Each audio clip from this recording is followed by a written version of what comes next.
happy birthday to me. 34 today, as of February 1st. 34 trips around the sun.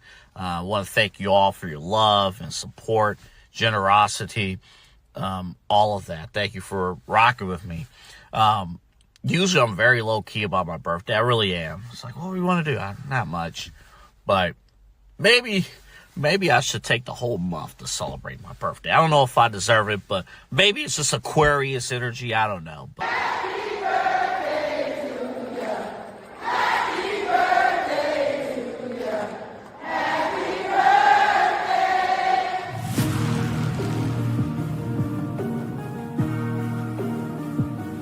And the Cleveland Browns have a new head coach. Sources tell the insiders that Todd Monken, the former Baltimore Ravens offensive coordinator, is now going to be the Cleveland Browns' new head coach. Monken, obviously one of the better and highest paid coordinators in the NFL, certainly has done an exceptional job tutoring MVP Lamar Jackson. Now lands in Cleveland, where quarterback work and quarterback teaching is going to be paramount. I got with Freddie 1 year. One thing I learned, don't take your job for granted. And the whole idea is to eliminate distractions, and we created them. We created distractions. That's what we became. I was a part of it. I have to own that. We were a part of it. We had a talented team, but we didn't play that way consistently. We took our job for granted collectively, and we didn't eliminate distractions. Every week it was something. Every week it was like a made-for-television show, that 2019. And we end up earning what we got, which was a 1 year, one and done. And it wasn't because of talent. It was because we didn't do a good enough job. I didn't do a good enough job. Our first is Donovan Mitchell from Cleveland. Seventh All-Star selection for Donovan Mitchell. Rightfully so. What has he done this season to make him an All-Star? Everything. He's leading the Cavs. I mean, this guy is a scoring machine. His seventh selection being an All-Star. And just coming in season after season and just redefining his game, right? Yeah. Being a leader to this Cavs team.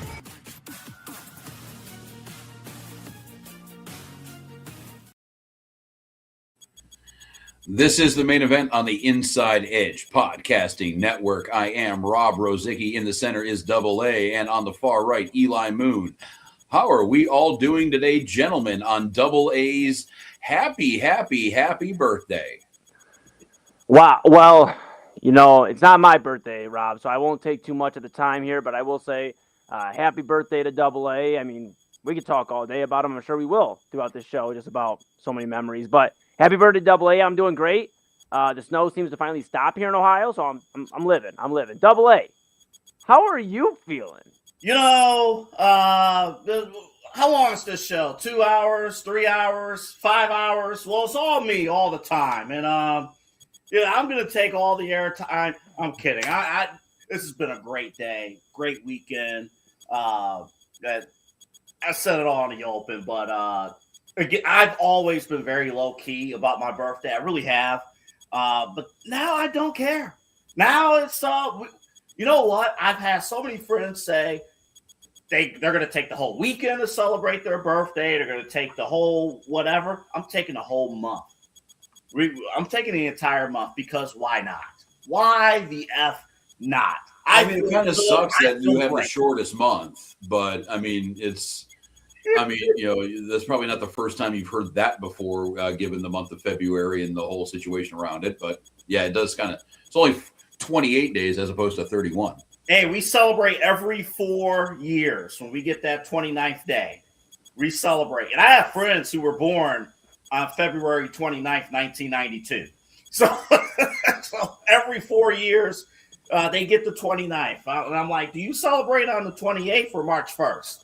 And they always say, whichever day has the better weather. Or that falls on a Saturday. That's what we'll celebrate. That makes sense. Yeah. Well, yeah. But I'm very happy because when you get to this age, there's one birthday present you want more than anything else. I'm not quite sure how to help you with that. Sorry, that was my Alexa. They couldn't help me. Anywho, there's one thing you want more than anything else. You just want a home-cooked meal. And kudos to my mom, my brother. We had a great birthday dinner with a home-cooked meal, and it was great. I needed 2 cups of coffee to get fired up for the show today because that food was putting me to sleep. That's awesome. That's awesome. Thank you, guys. Yeah. Rob, how you doing? Cold. I'm angry. Like, again, I think I talked about it a couple weeks ago. We are now positive that the Bible was written closer to the equator, because if it was written up here, hell would not be hot. I am just so tired of it. But other than that, I mean, everything's kind of going great in the homestead here. We're chugging along. We actually had dinner with Nikki's parents today. It was her mom's birthday was last weekend, but because we were all snowed in to hell and back, we decided that we'll postpone everything. It was hibachi, so I got steak and shrimp upstairs too. Also, kudos to both of my partners here. Rob and Nikki took me out for a birthday dinner on Friday, which I greatly appreciated. And also, thank you for not telling the staff that it was my birthday, because I do get embarrassed if it's. Come on. Are you serious? We don't need to be pulling the tacky bullshit. It's just, okay. We're not going to pull the tacky bullshit. But I remember being at a Mexican restaurant about 8-9 years ago, and everybody let everybody know that it was Eli Moon's birthday, and I got to wear the sombrero and everything. You a picture of you in a sombrero as your Facebook avatar for like 3 years after. So yeah, sure did. I forgot we did that. Oh man, that was hilarious. Yeah. And kudos to Eli, because when I invited myself to his place and Papa Moon's place for the Super Bowl next weekend, they both say, "Sure, come on in." Oh yeah. Because I always feel there was one time, real quick, our buddy Jack John, when he lived here in town, I just invited everyone to his place. Not my place, his place. And I didn't tell Jack John until I already invited everybody. And I'm like, oh, crap, my bad. He was cool with it, but I'm like, oh, no. Dude, you know what? I think, it's like Craig Sager said back in the day. He said, you'd rather ask for permission than, or beg for forgiveness and ask for permission, and we've kind of done that throughout our lives, I feel like, and look how far we've gotten. So yeah, and shout out to everyone who's wished me a happy birthday. One of the comments, since you brought up Craig Sager, was from our old classmate Michelle from Ole Miss back in the day. Yeah, she texted me. She was like, "Happy birthday, Black Craig Sager." I don't have any of his suits or any of that, but I do appreciate all the great messages and stuff. Thank you guys. And the only thing I don't like, and I blame the NFL schedule for this, Eli and Rob. Yeah. Because they added an extra week to the regular season schedule, the Super Bowl no longer falls on my birthday. No, I no longer get the consolation, though, is at least it falls the day before President's Day, which if you got a real job, you'll actually get the day off after the Super Bowl. So we'll have that going for you.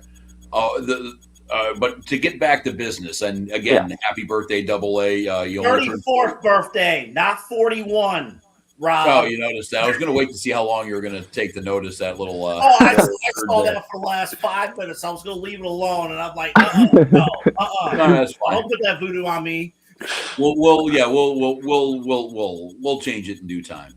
But to get back to business here, I wish there was as much love for the Browns' new head coaching hire as maybe there was for Double A's birthday. I think it'd be going a lot better in Berea if that were the case. But Eli Moon was on air for about 2.5 days straight with Browns head coaching coverage. I think at some point in time, Bill Cowher was linked to the job. But nonetheless, it's going to be Todd Monken. He is now the head coach of the Cleveland Browns. He got a 5-year deal. He has already, at least on camera anyway, made nice with Schroeder. And named an offensive coordinator, Ryan Switzer. He's taken him up from Baltimore. He was actually the run game coordinator the last couple of years while Derrick Henry was wreaking havoc on the NFL. So if you're Quinshon Judkins, you probably like life right now. But we've had a few days to kind of sit and chill and be human beings again and go back to our lives, because it seemed like every time I went to go do something like shopping or grabbing gas or whatever, it was like, we got to jump on air. Stupid shit's happening. now that we've had a chance to become adults again and kind of process this hire, how are we feeling about the new head coach of the Cleveland Browns, gentlemen? Yeah, I guess I'll go first. Double A. I know I talked a lot about it earlier in the week, and I was upset when it first broke. Because I guess I just got to the idea of wanting one of these young offensive minds. I wanted Grant Yadinsky from Jacksonville, the OC there, who just took a pay raise to stay in Jacksonville. Or maybe, Nate Shieldhouse, who the Browns had interviewed and flew out to Los Angeles the day after the NFC Championship loss for the Rams. And it was Shieldhouse watch for the last few days, the beginning of the week here on the Inside Edge Network. And thanks to all that tuned in. Appreciate you very much. But with that being said, I guess then I started going to Jim Schwartz, Rob, and Double A. I'm like, maybe it's Jim Schwartz. Maybe you just do the in-hire, the internal hire. Buffalo did it with Joe Brady. Maybe the Browns are going to do that. And then you just hear Todd Monken, and you think of 2019. So my first thought was thinking of him being loose-lipped and going over to other teams, telling how bad it is. But we did see in the intro even from Baltimore Ravens, his time there, that he explained it was a mess. So I guess to answer your question, long story short, Rob, I feel a lot better about Todd Monken. When you look at the stats, you see that he is offensively sound. He's touted one of the best offenses in the league with the Ravens. And now we're at a point where can he develop these young guys into becoming a strong offense? I guess my only fear is, and we'll dive into that later, is just like, what does this mean for the rest of the organization for the Browns?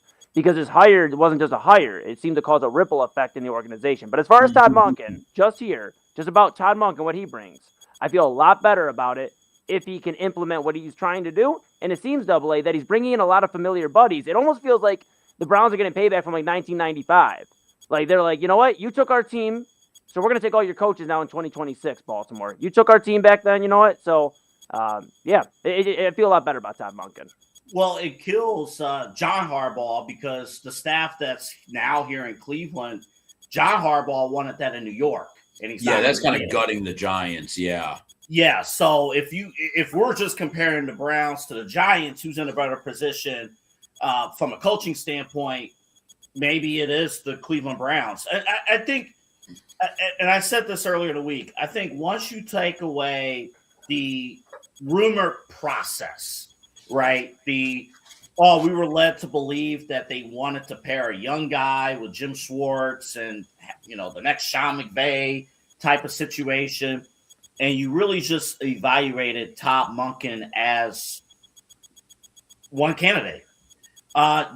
He has a vision for Shedeur Sanders. I think it was not by accident that you saw the Cleveland Browns tweet out their first meeting of, hey, we tried to draft your ass last year in Baltimore. That was not by accident. But, once you take out the emotions and stuff, you see what he's been able to do with the running game. You see he is able to do what Stefanski has never been able to do, and that's adapt to his roster as opposed to a roster adapting to his style of play calling.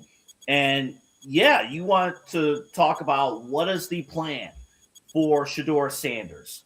I don't want to say this also, but it is true.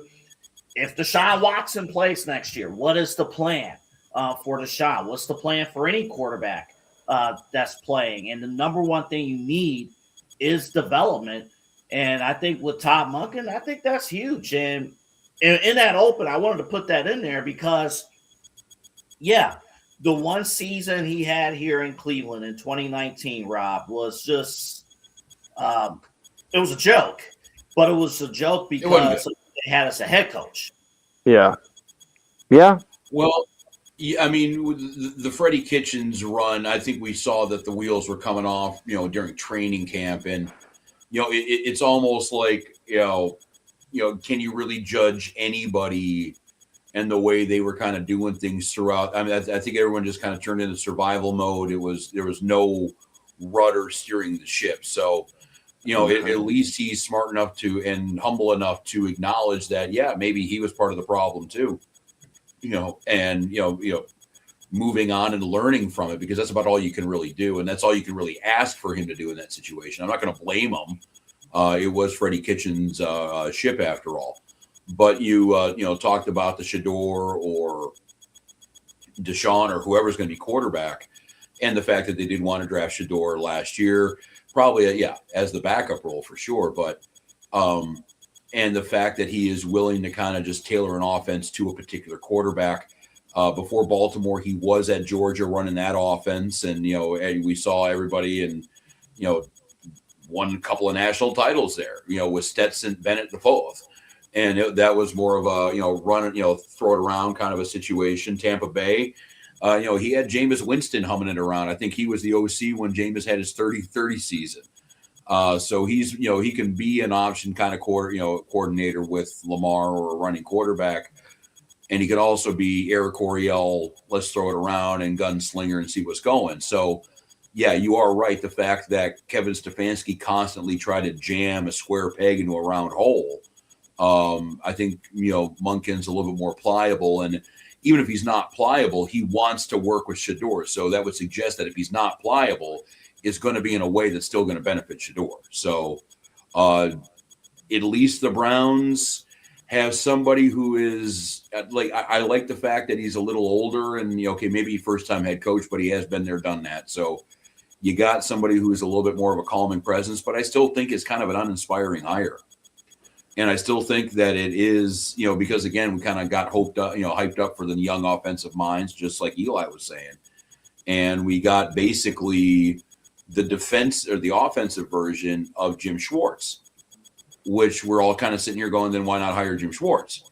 So even the consolation prize was still a little bit better than this one. And I also think because of the Schwartz situation and the upheaval you guys were talking about, the ripple effects, they're going to have some major problems maybe in that defensive side of the ball, because you got guys that were going to bat for him. Miles went to bat. Denzel went to bat for him, the two high-profile guys.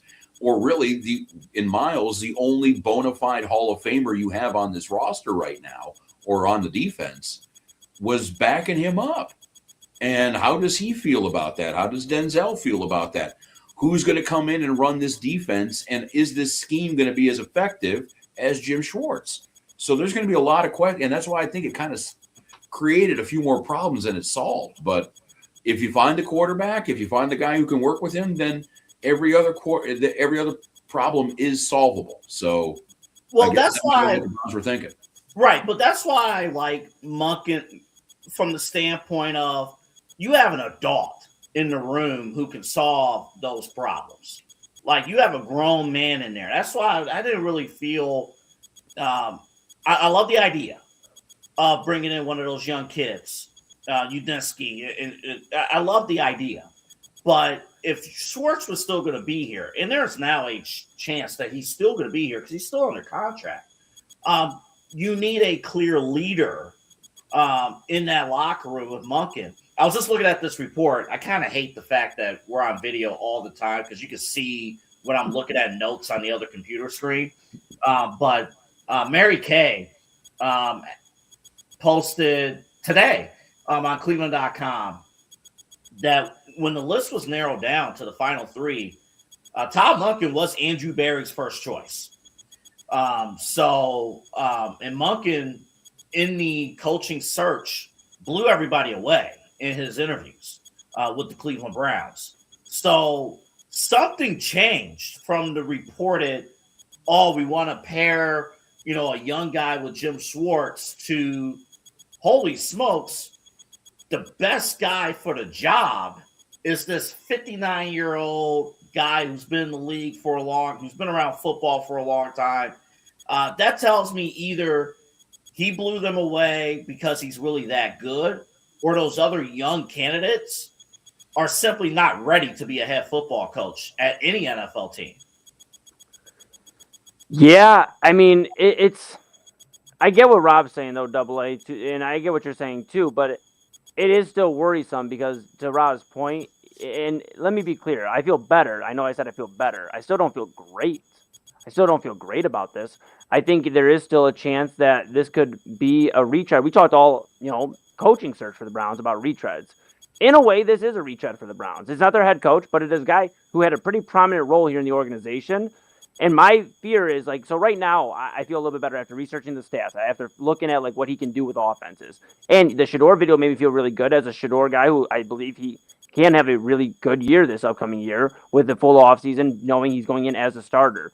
But just knowing that he was loose-lipped last time. He's talking in that clip in the intro about, well, chaos and we made mistakes. Okay, but you're part of that. That's like you're a very big part of that. You're calling the offensive plays. So that's where I start worrying. I'm starting to ease up now. But come September, I'm going to get worried again because this really could still be a situation where in September, October, we're mad because Grant Yadinsky and Nate Shieldhouse are still doing their thing at their respective organizations. The other coach is Mike McDaniel, who declined to go, with the Browns and is balling in Los Angeles on that offense. I guess that's where my fear goes. I feel better, but I don't feel great. Now, I will say this real quick, too, about Deshaun Watson. You brought him up, AA.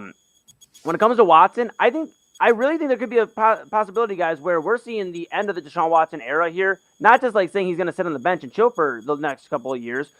The Browns may use this training camp and preseason to have a quarterback battle with Schroeder and get the value up to at least tradable and get off this contract. There are teams that still need a starting quarterback, and at one point Deshaun Watson was viewed as a starting quarterback.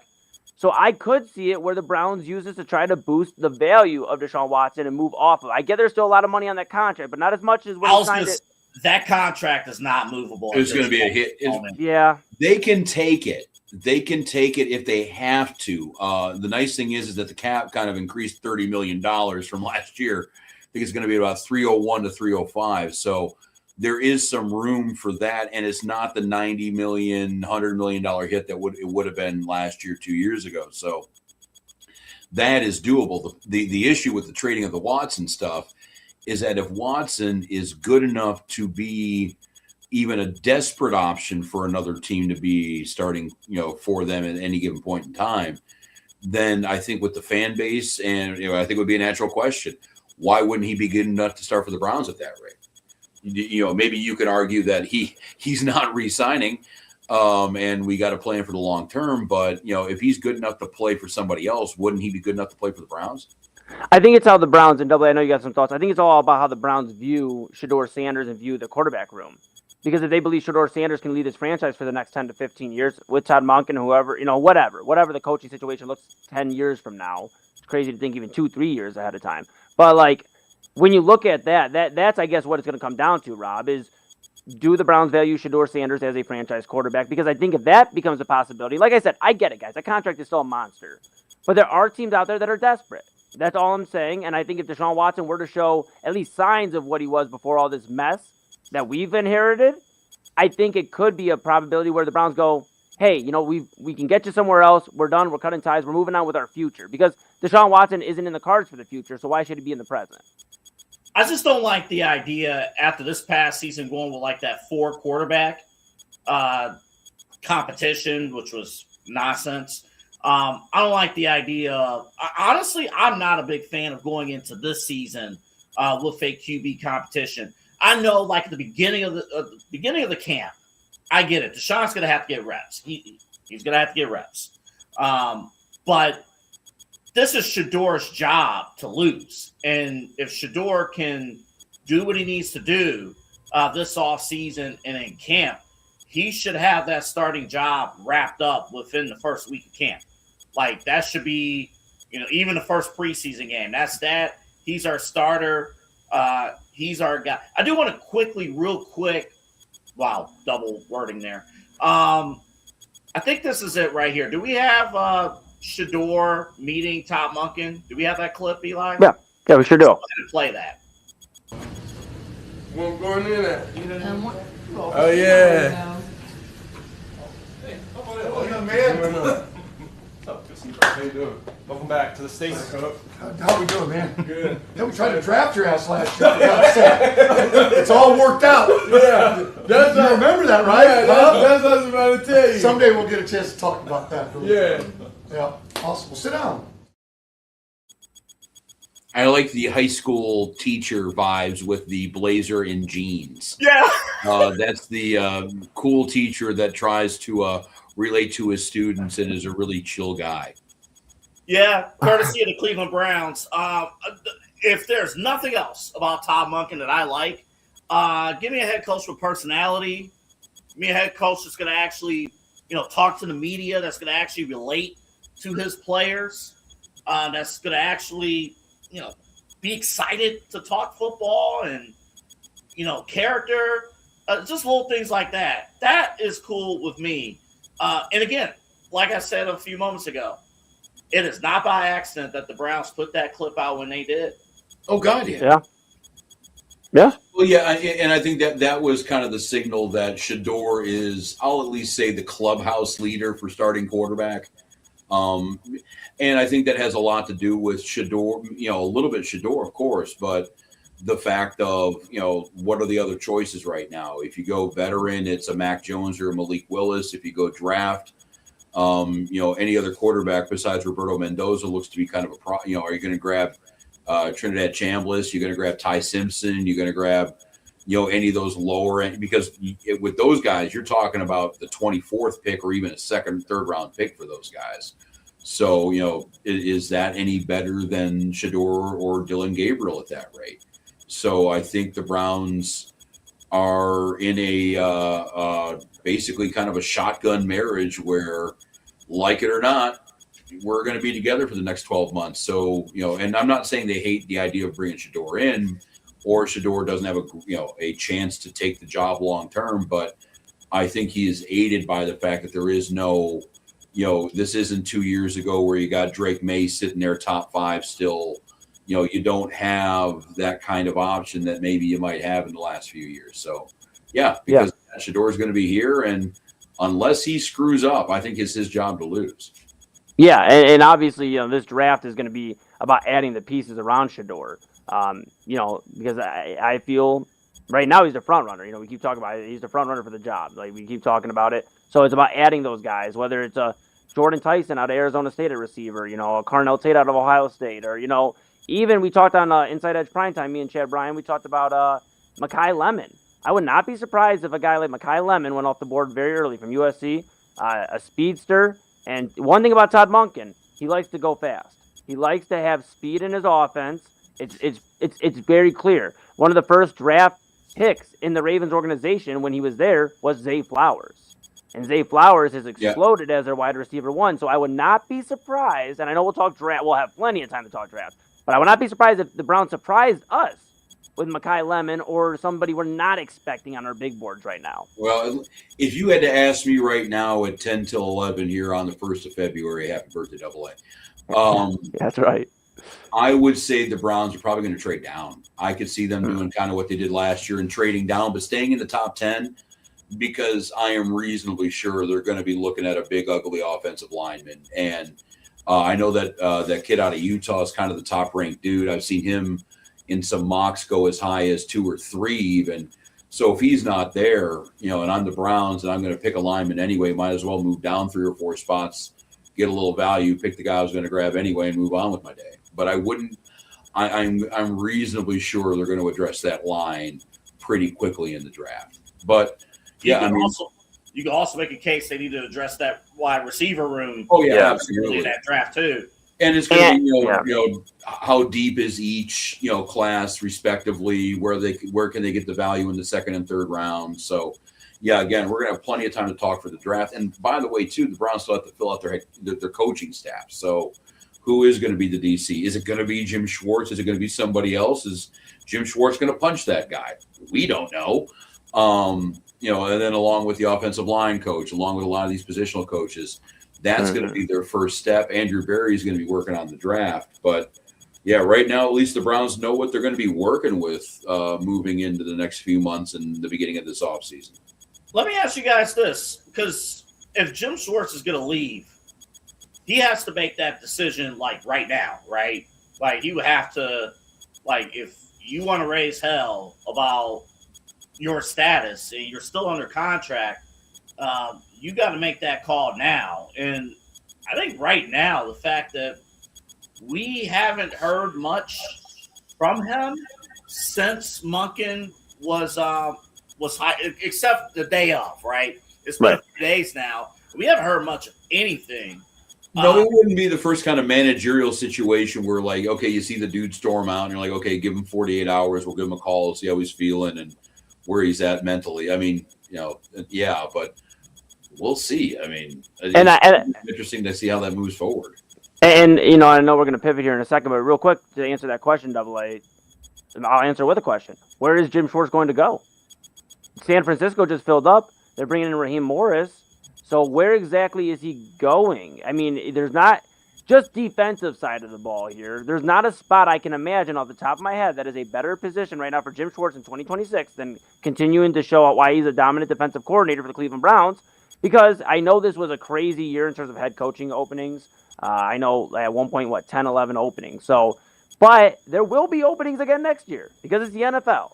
So if you're Jim Schwartz, where exactly, all due respect to you, and I appreciate what you've done for the defense, I want you to do it again this year, upcoming. But where are you going exactly, if it's not Cleveland?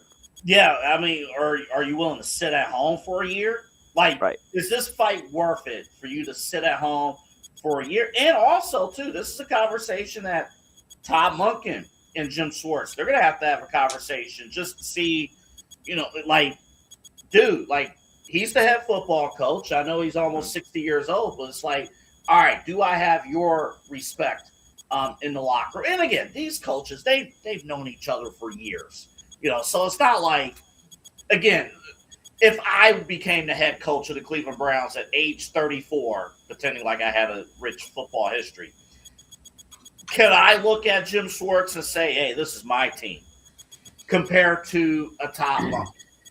Like that would be hard to do. But listen, I mean, compared to some of the other coaching hires, I think I'm confident in saying, as of right now, this is not the worst hire out of all the NFL head coaches. So I think we're in good shape. I'm actually really excited now about Todd Monk. It's kind of that Mike Pettin energy a little bit, where you don't get excited about Mike Pettin, but then you realize, holy smokes, this is actually a good football coach. You can do something with that. And the other thing is, too, is no one ever really knows. I mean, you're not going to know until he's starting, gets through a training camp, starts in game, and actually is able to handle the sideline. Like Nick Sirianni, when he had his intro presser in Philadelphia. Like everybody thought that was a joke. He was all over the place. Nobody knew what the hell he was talking about. He ended up winning a Super Bowl. So, yeah, you're actually going to have to see it happen. I mean, we can pontificate all we want, but, they're actually going to have to do the work and they're actually going to have to play the game. So, I mean, I guess the work starts now. But I'm sure we'll be able to talk about the Browns for the next few weeks, months throughout this offseason, NFL free agency draft, etc. We do have some Cavs news here on the main event. Inside Edge Podcasting Network, Eli Moon, AA Anthony Alford, I am Rob Rozycki. This was via Shams about 11 o'clock, late last night this broke. The Cavaliers, they were active in the NBA trade market. A lot of us were wondering if they were going to do anything, if they could do anything. And the answer is yes and yes. In this case, the Cavaliers traded DeAndre Hunter to the Sacramento Kings for Dennis Schroeder and Keon Ellis. It was a 3-team deal. It included the Chicago Bulls acquiring Kings forward Darko Saric and a couple of future second-round picks. It's cool because they can actually turn Hunter's salary into two guys. You got Dennis Schroeder, who is on his 11th team, I think, in 13 years. He's going to help out with defense. He's just kind of a dick, which I think kind of helps the team out where they need a little bit of edge. It's going to be Keon Ellis as kind of a backup point guard. He's good defensively. So they got a couple of pieces for DeAndre Hunter, who is not playing all that well. And then also apparently this is going to save the Cavaliers about $50 million in luxury tax bills. They're going to drop from 164 to 120. And get even closer to getting out of the second apron, and then we can actually start trading people again and making moves. So a lot has happened with a very minor, quote unquote, minor trade for the Cleveland Cavaliers. How do you think they made out, gentlemen? I love this for the Cavs. They had been struggling with point guard depth. They let Ty Jerome go, obviously, in the offseason, which 2020 hindsight, clearly says it wasn't a great move. They've been hurting at point guard. Lonzo Ball, who I was very high on in terms of the preseason. Thought he would be a little bit more of an addition for the Cavaliers. He's had flashes, but he's still obviously coming back from a pretty serious leg injury that he's recovering, or knee injury that he's recovering from back when he was even with Chicago. So I think he'll keep coming around and it will give valuable minutes, but expecting him to give those 25, 30 minutes every night is going to be tough. So Keon Ellis, a younger guy, comes in here. Dennis Schroeder, as you mentioned, Rob, been moved around to quite a few teams, but he always produces. Always produces. Let's not forget, he was going to get a pretty big contract here a few off seasons ago, and he bet on himself, and it didn't work out back then, but he's still very productive. I think he's going to provide scoring in that second unit. He can be a spot point guard, and let's not forget what this also means for the Cavaliers, AA and Rob. They just traded for what, 2 guards? What's Darius Garland? A point guard? It sounds like Darius Garland might be a little bit more easy to move now in terms of a trade as far as the Cavs side, because now they have guards there that you don't necessarily need Darius Garland. You may have a drop-off in Schroeder in terms of 5 to 7 points. I'll take that if you can go move Garland and Allen or whoever. This is just me talking. Well, anybody for Giannis or one of these big names out there that can really change the landscape of the Eastern Conference. Well, and that's what I was going to say, too, and I'll let AA get in here in a couple seconds. This feels like the move before the move. Mm-hmm. This feels like they are gaining some options. I wouldn't be surprised, too, if they do make another smaller move to kind of acquire a lower first-round pick, just to make the rules a little easier with, sometimes you can trade your first-round pick, sometimes you can't, depending on when Stepien rule, all that kind of crap. So, yeah, this feels like a move before the move to kind of, expand your options a little bit with just now less than a couple of weeks before the trade deadline. Yeah. Yeah, that's the big story. It's honestly not the players that you're bringing in. It's, okay, what else? Right? Like, what else can you do? Because this is, let's be real, we know what the expectations are for this team. It is finals or bust. And I get it. The Cavs had a great month of January, and the Cavs are in position to host a first-round series. But that's not the conversation we were having at the start of the season. Nobody was having that. It was that was expected. Like, you should be in first place or second place in the East, and you should be one of the favorites to go to the finals. So I think this is, honestly, it could be the calm before the storm. But it's sports. We all know, too, that this could also be it as well. What I don't want fans to do is to be locked into the idea that more moves are coming. It's very possible that this is it. This is the only moves that are going to be made, and you're going to have to live with it. And the other thing is, too, is like in a world where the Cavaliers, it's not it's not 2K where you can turn off, trade denials. Like, you can't force trades through. You're going to, you might want to do something, but somebody else might want to do it more. Somebody else might not want you to do it at all. Like, it takes 2 to tango in this situation. So, yeah, the plan might be to make another move, but they might just not, especially with the second apron restrictions they do have, the plan may not just be able to be executed. For what it's worth, too, the Cavaliers are up 113-99 over the Portland Trail Blazers right now. They got about 6 minutes to go in the game. There is no Schroeder or any of the other additions for the trade right now. It's Wade, Allen, Mitchell, Merrill, and Tyson. It was your starting 5 tonight. It's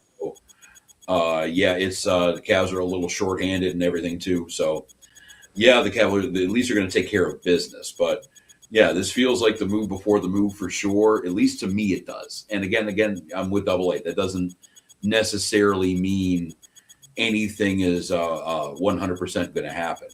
We did get some good news though with the Cavaliers. Donovan Mitchell. He is made his now 7th NBA All-Star selection here. He is top 3 in 30-point games. I think he's top 4 in scoring overall. He is the leader of this team. I think a lot of fans were a little pissed off when he wasn't starting, but at least he's going to be on the roster. Incidentally, too, LeBron James, 22nd NBA All-Star appearance, 22 in a row, by the way. I asked just what the hell was he doing his rookie year, just screwing around? But Yes. no, that was the year that Carmelo went. Carmelo was an all-star, and I don't think LeBron was that year. But that's crazy. Yeah, we do at least because he was number 2 to Ricky Davis. I'm kidding. No, he wasn't. Oh, double A. maybe for about 7 minutes. Dude, Ricky Davis, you both, Rob, you probably remember this more than Eli. Ricky Davis did not want to give the basketball up to LeBron his rookie season. He did not want to do it. It was hilarious watching him play. Yeah, so like, dude, don't you understand what the operation is here? Like, bro, come on. Like, Ricky Davis looked at him and said, "Welcome to my team," and the entire organization is just like, okay, somebody's going to be doing the welcoming, and it ain't you, Ricky. No. Yeah. Yeah. Go ahead, Rob. Oh, no, yeah, I was. Oh, you no. After you, sir. You gotta love remotes. No, I'll take it from here. Eli, I'll take it. No. All right. Well, the mic's hot. I'll take it. So what I'll say, just to Rob's point about Donovan Mitchell, is I really think this has been one of his best years as a Cavalier. Not just on the floor, but what he's done for the future of the Cavaliers. We talk all the time, and Rob, we've had conversations about who should the Cavs trade if they were to trade somebody, right? Jaylon Tyson is making it easier to have a conversation about these core 4 guys. Because Jaylon Tyson is making his way into this core discussion when we talk to Cavaliers.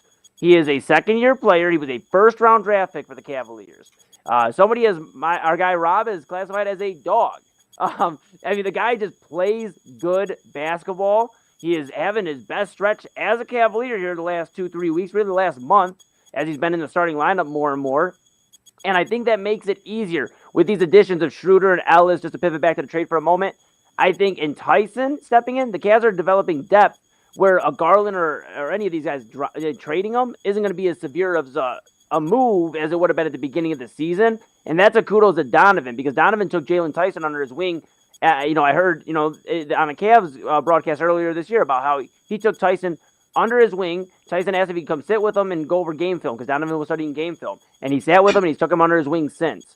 And I think that's one of the biggest things in terms of just without stats that Donovan has done for the Cavaliers is established that next wave of talent. Because we haven't had a successful first-round draft pick here. DG and Mobley, they're good, but Tyson, man, watch out for Tyson. That's all I'm going to say. Well, the thing is that we're DG and Mobley. Mobley was top 4. DG was top 6. They're both up there. High lottery picks. No one really expected much out of Jaylon Tyson at all. He actually, in a weird way, with the vibe of the whole thing, he kind of reminds me of the first time we were doing this show with another Cleveland player, where we were pushing hard for that, young prospect, that Ramirez kid, to be the everyday third baseman. And we were wondering why he wasn't for a while. And he did not give you a choice. Yeah. Jaylon Tyson's kind of doing that right now. No one really expected him to be, a significant piece this year, especially his second year in the league. Typically when you're talking about a veteran, an older team or a team that's looking to win, it is veterans and older players doing it. It's not the young bucks. I know Oklahoma City's kind of an anomaly, but typically, when LeBron came here, you get all the rookies out, you get all the old guys in, you try to win a championship. Tyson's kind of bucking that right now, and he's having a pretty good game right now. 15 points, 6 from 11 from the field, 3 of 3 from 3. So he's continuing that. But to move on to to move to the All-Star point for a half a second, I'm happy for Donovan, but I think it kind of shows the main reasons why this Cavalier team is 8 games over 500 right now, as opposed to 20 at the All-Star break last year. Mobley and Garland and Mitchell were All-Stars. Mm-hmm. Donovan Mitchell, the reason why he is an All-Star is because he's had to be. That's why he's there. There's been really no other consistent scoring presence on the Cavaliers that's been able to kind of calm a game down or move it along, as the case may be. And Donovan's had to. His usage rates are through the roof. He is busting his ass every night, and it seems like the only time he can sit down is when the Cavaliers get fined $500,000. So he's, this kind of shows how important Donovan is to the whole thing. And he shouldn't have to be with all of this core four talent with Jaylon Tyson, who is helping out a lot. But I think with the whole move before the move thing, and to Eli's point, yes, this the way these guys have been playing and the way that maybe some of these young bucks have, if it is a Tyrese Proctor, Naquan Tomlin, and a lot of these young guys are really helping out in a big way. And if you notice too, there's game the other night. Oh, who are they playing? They're getting their asses kicked by the Suns. Yeah, by the Suns by 20 points. They brought the bench in, and all of a sudden it was a 10-point lead. So you do have that going. The guys are helping out here, and that's going to make those dudes easier to trade. Double A is throwing up right now the looks like the All-Star reserves for the NBA here. I got to get my big print on here like an old guy to be able to read all this kind of stuff. We got Mitchell, we got Jalen Johnson from the Atlanta Hawks, Karl Anthony Towns from the New York Knicks, at least for now. He could be another one of these guys that are going to be moving. Pascal Siakam, dog from the Indiana Pacers. Jalen Duren from the Pistons. The Pistons deserve a couple of All-Stars this year.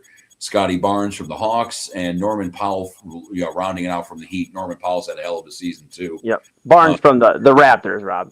Sorry, not the Raptors. There's Raptors for Barnes. Oh, I'm sorry. Okay, yeah, wrong logo. My bad. Bad. You're all good. All good.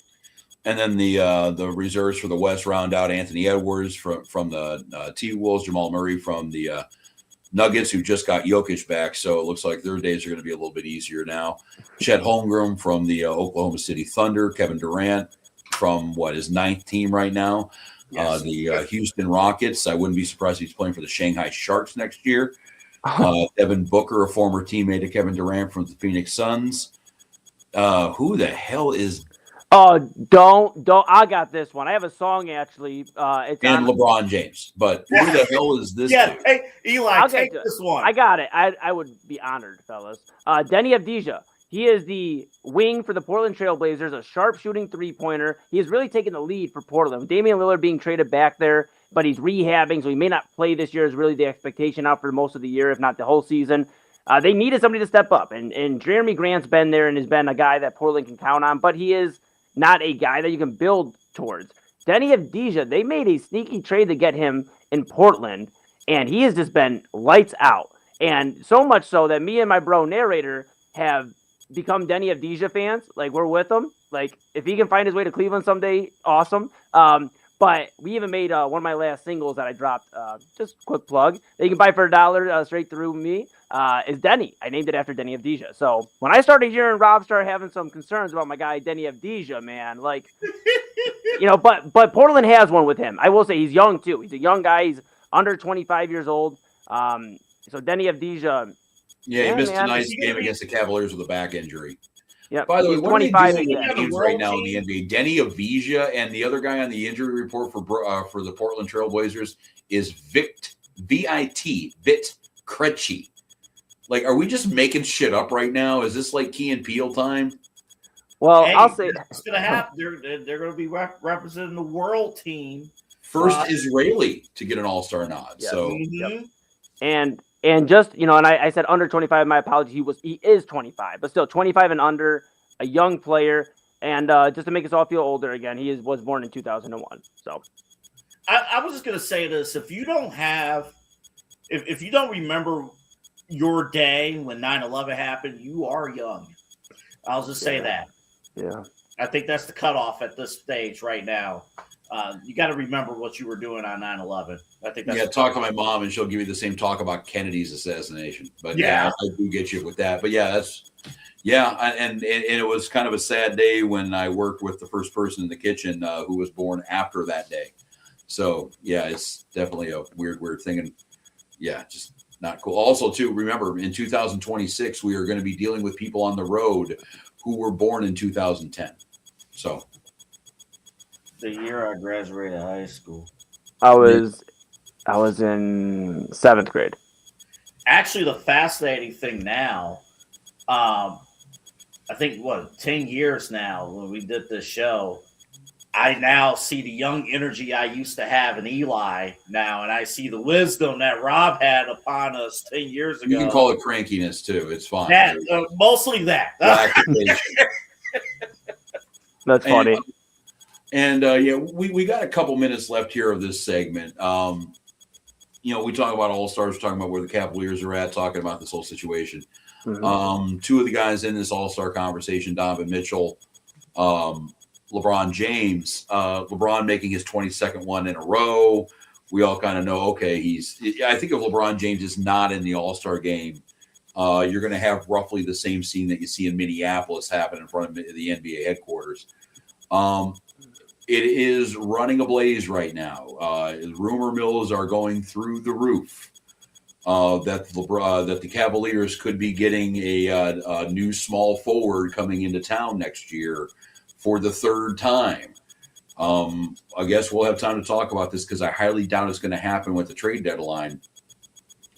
In 5 minutes or less, gentlemen, how are we feeling about 23 coming back to CLE? From a basketball standpoint, love it. I mean, if you just eliminate the, all the emotional stuff, which is very tough to do, if you just eliminate that, that's the one glaring need with this Cavs team. So that would be huge. But I would also say too that this core four will soon, of the names that we have established, this core four will soon be a core two if you add LeBron to this roster. Because, again, we don't know what's going to happen with the second apron. If they're going to make any other moves, can they move off of Lonzo Ball? We'll see this week. So that would be the other thing. But yeah, from a fan standpoint, yeah, I would love it. I would absolutely love it. Give me a step closer to an NBA championship. Now, yes, will it come with all the regular season drama and stuff that we've been used to with LeBron? Absolutely. I like LeBron. I don't know about Rich Paul and his friends, that kind of deal. But, yeah, I would love it. Absolutely.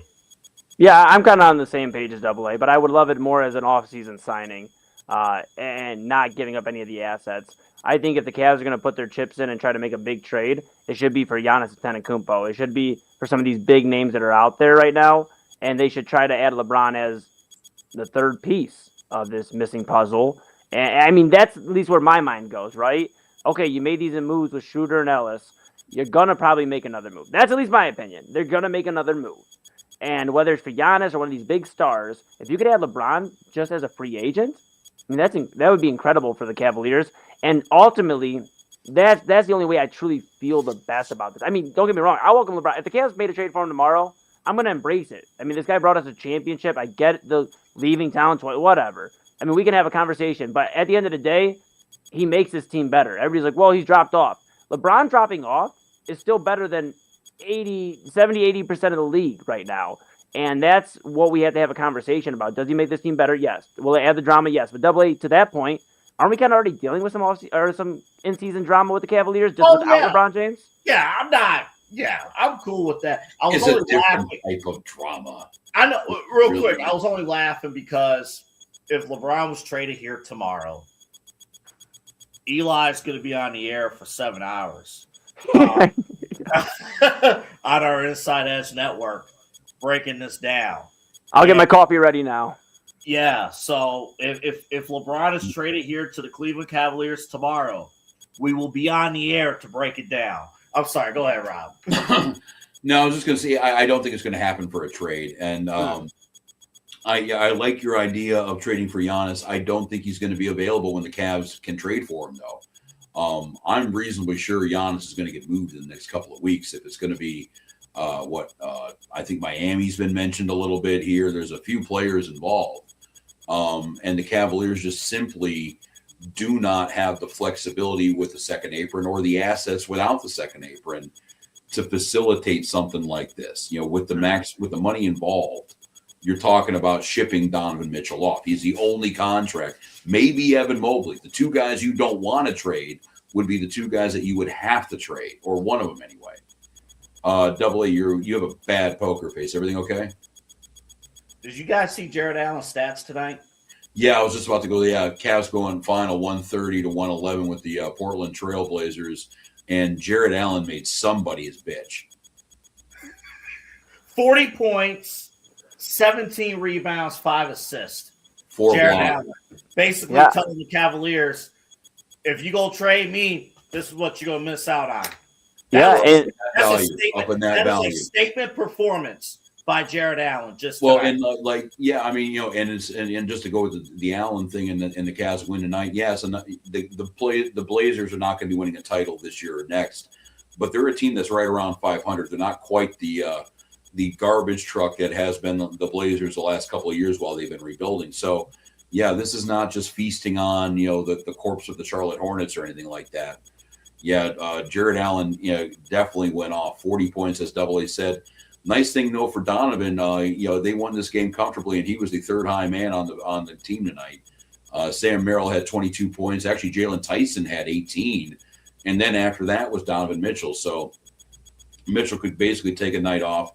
Cavs do win, but to go back to the whole LeBron thing, if you can add him as a free agent, cool. I don't know if you want to.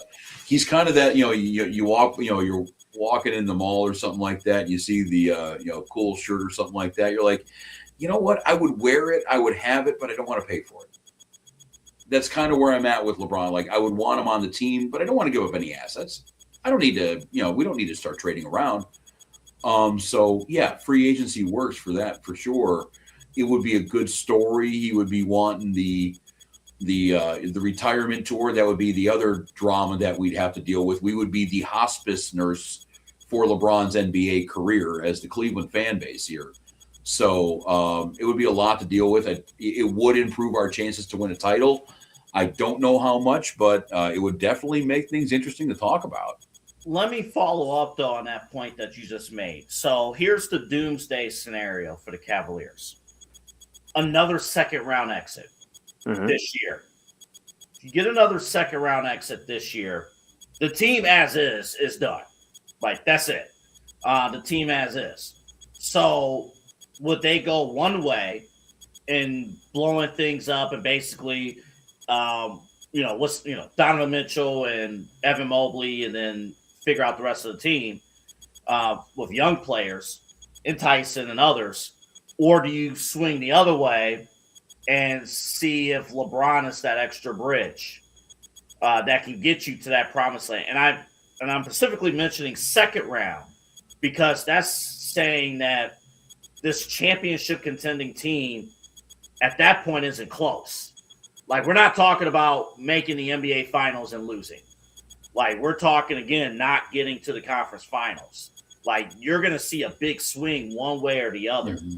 I just don't know. Eli, I don't have a good read on what the Cavaliers would do if it's another second-round exit this year. Yeah, and that's why I'm really, stressing, guys. And I know I'm, if the show's Giannis, rooting for him the most out, I guess, to get here, right? But that is something that completely changes the landscape, like I said earlier, of the Eastern Conference. Giannis and Donovan Mitchell have enough offensive firepower alone to compete with some of these defenses. And let's face it, the NBA is becoming more and more an offensive league. The scoring is at an all-time high in the NBA right now. So I think Giannis getting here is very important. And we did even have, and Rob, I know you have some thoughts, we did have our guys from Side Hustle Podcast. We have one of them here, so it's got to be Kyle Cornell back at the squad. But he said Garland, Allen, and Brannahan plus 3 first and a second for Giannis. They are just under the second apron. And he said he did run it through the trade machine, Rob. So maybe there is just ways. They got to get creative, guys. But removing $50 million in cap space via DeAndre Hunter trade is a pretty good start in the right direction. Yeah, again, kind of the move before the move. Mm-hmm. The other one I want to shout out to, and it was kind of a footnote in tonight's game. It was in the last couple of minutes, but just somebody I had a chance to cover a little bit with the other job. Tristan Enaruna for Cleveland State. He made his NBA debut tonight in garbage time. Last couple minutes of the game here against Portland, he had a one-shot attempt. He made it. So no matter what happens, he can hold his head up high and said he scored a couple of points in an NBA game. Good little player, had a nice career at Cleveland State. And, I thought he was going to be playing in Europe pretty quickly, but he kind of surprised everybody by getting invited to a couple of camps the last few years, and he made it on with the Cavs. So nice work, Tristan Anaruna. Nice work, Cleveland Cavaliers. And Double A, you either have a question or you need to use the bathroom. What's up? Hey, don't give away what we do during commercial. No, my last point. This is more going back to LeBron here for a hot second. Mm-hmm. For his sake, what does he want to do if he is playing basketball next year? And not just him, but his family. Because this is not going to be a simple situation of, pack up your things from your lifestyle in Los Angeles and move on back to Cleveland. Oh no, he would be. He'd be out here for about a year with a, smaller place. Just kind of relocating because the kids are out of. Well, his daughter's still in high school, I believe, right? I believe so. But both the boys are out playing. They're playing. Well, in a case of. Actually, him leaving LA professionally might mess with the oldest a little bit more than personally. All of a sudden, Bronny James could be sitting here playing for Istanbul pretty quick. Mm-hmm. That's going to be interesting to see. And is it going to be a retirement tour? Is it going to be, a multi-year situation? I know he is 42 right now, but he's also an all-star. So we'll see how long he can actually contribute. And the nice thing is too, and the other thing is he ain't picking the coach. He's not bringing in his guys. He's not signing Mike Miller. He's not, doing all this kind of stuff, not bringing in Birdman. Like he is going to be a part of this machine. And he hopefully will be able to just be a part of the team and not be worried about, I need the ball here. I need the ball there. Because right now, and I love LeBron, and he's had a hell of a career. But today, February 1, 2026, I got a big shot to win a game. I want Donovan taking it right now as opposed to LeBron. So I think it's the perfect time to debut the LeBron Heat Meter right now in the main event. Right now. So as of February 1st, Rob Rozycki, your confidence level of LeBron James joining the Cleveland Cavaliers, 10 being the highest, 1 being the lowest. Go. Well, thank you for clearing that up because I didn't know if this Heat meter was the Miami Heat or what the. We couldn't come up with a better goddamn name for this shit. Well, LeBron. We want to honor the entirety of LeBron James's career. Yeah, and he the hot stove. LeBron Cavs meter just didn't have the same ring. Rob, back to you. Okay, so what? 1 out of 10 is LeBron going to be, and what next season we're going to do this? Because my Heat meter for this season is 0. I don't think it's going to happen. But for next season, 50-50. I'll say a 5 right now. I'll say just kind of midway up the thermometer, maybe just a comfortable temperature. But yeah, I'm going to have to see some other stuff happen between now and the end of the season for this to facilitate. Eli? I'm going to say a 7, AA. I'm going to say a 7. There's a lot of smoke here. Dave McMenamin from ESPN reporting that the Cavs would gladly take LeBron back. Dave McMenamin, when, I did do a little bit of, covering the Cavs and rub shoulders with McMenamin, and he was like the guy who got a lot of information. So if he's saying the Cavs would gladly welcome back, obviously Cleveland's already on board. LeBron's getting kind of a little testy with the Lakers. Jeannie Buss not as happy, thinks maybe he should be a little bit more appreciative for them drafting Bronny, the Lakers. This is a 7 out of 10, and you may ask me in a week or two, it might be an 8 or a 9. I mean, this has some serious steam to it. I mean, he's been in Cleveland twice. He's from Akron. He's played here. I mean, won a championship here.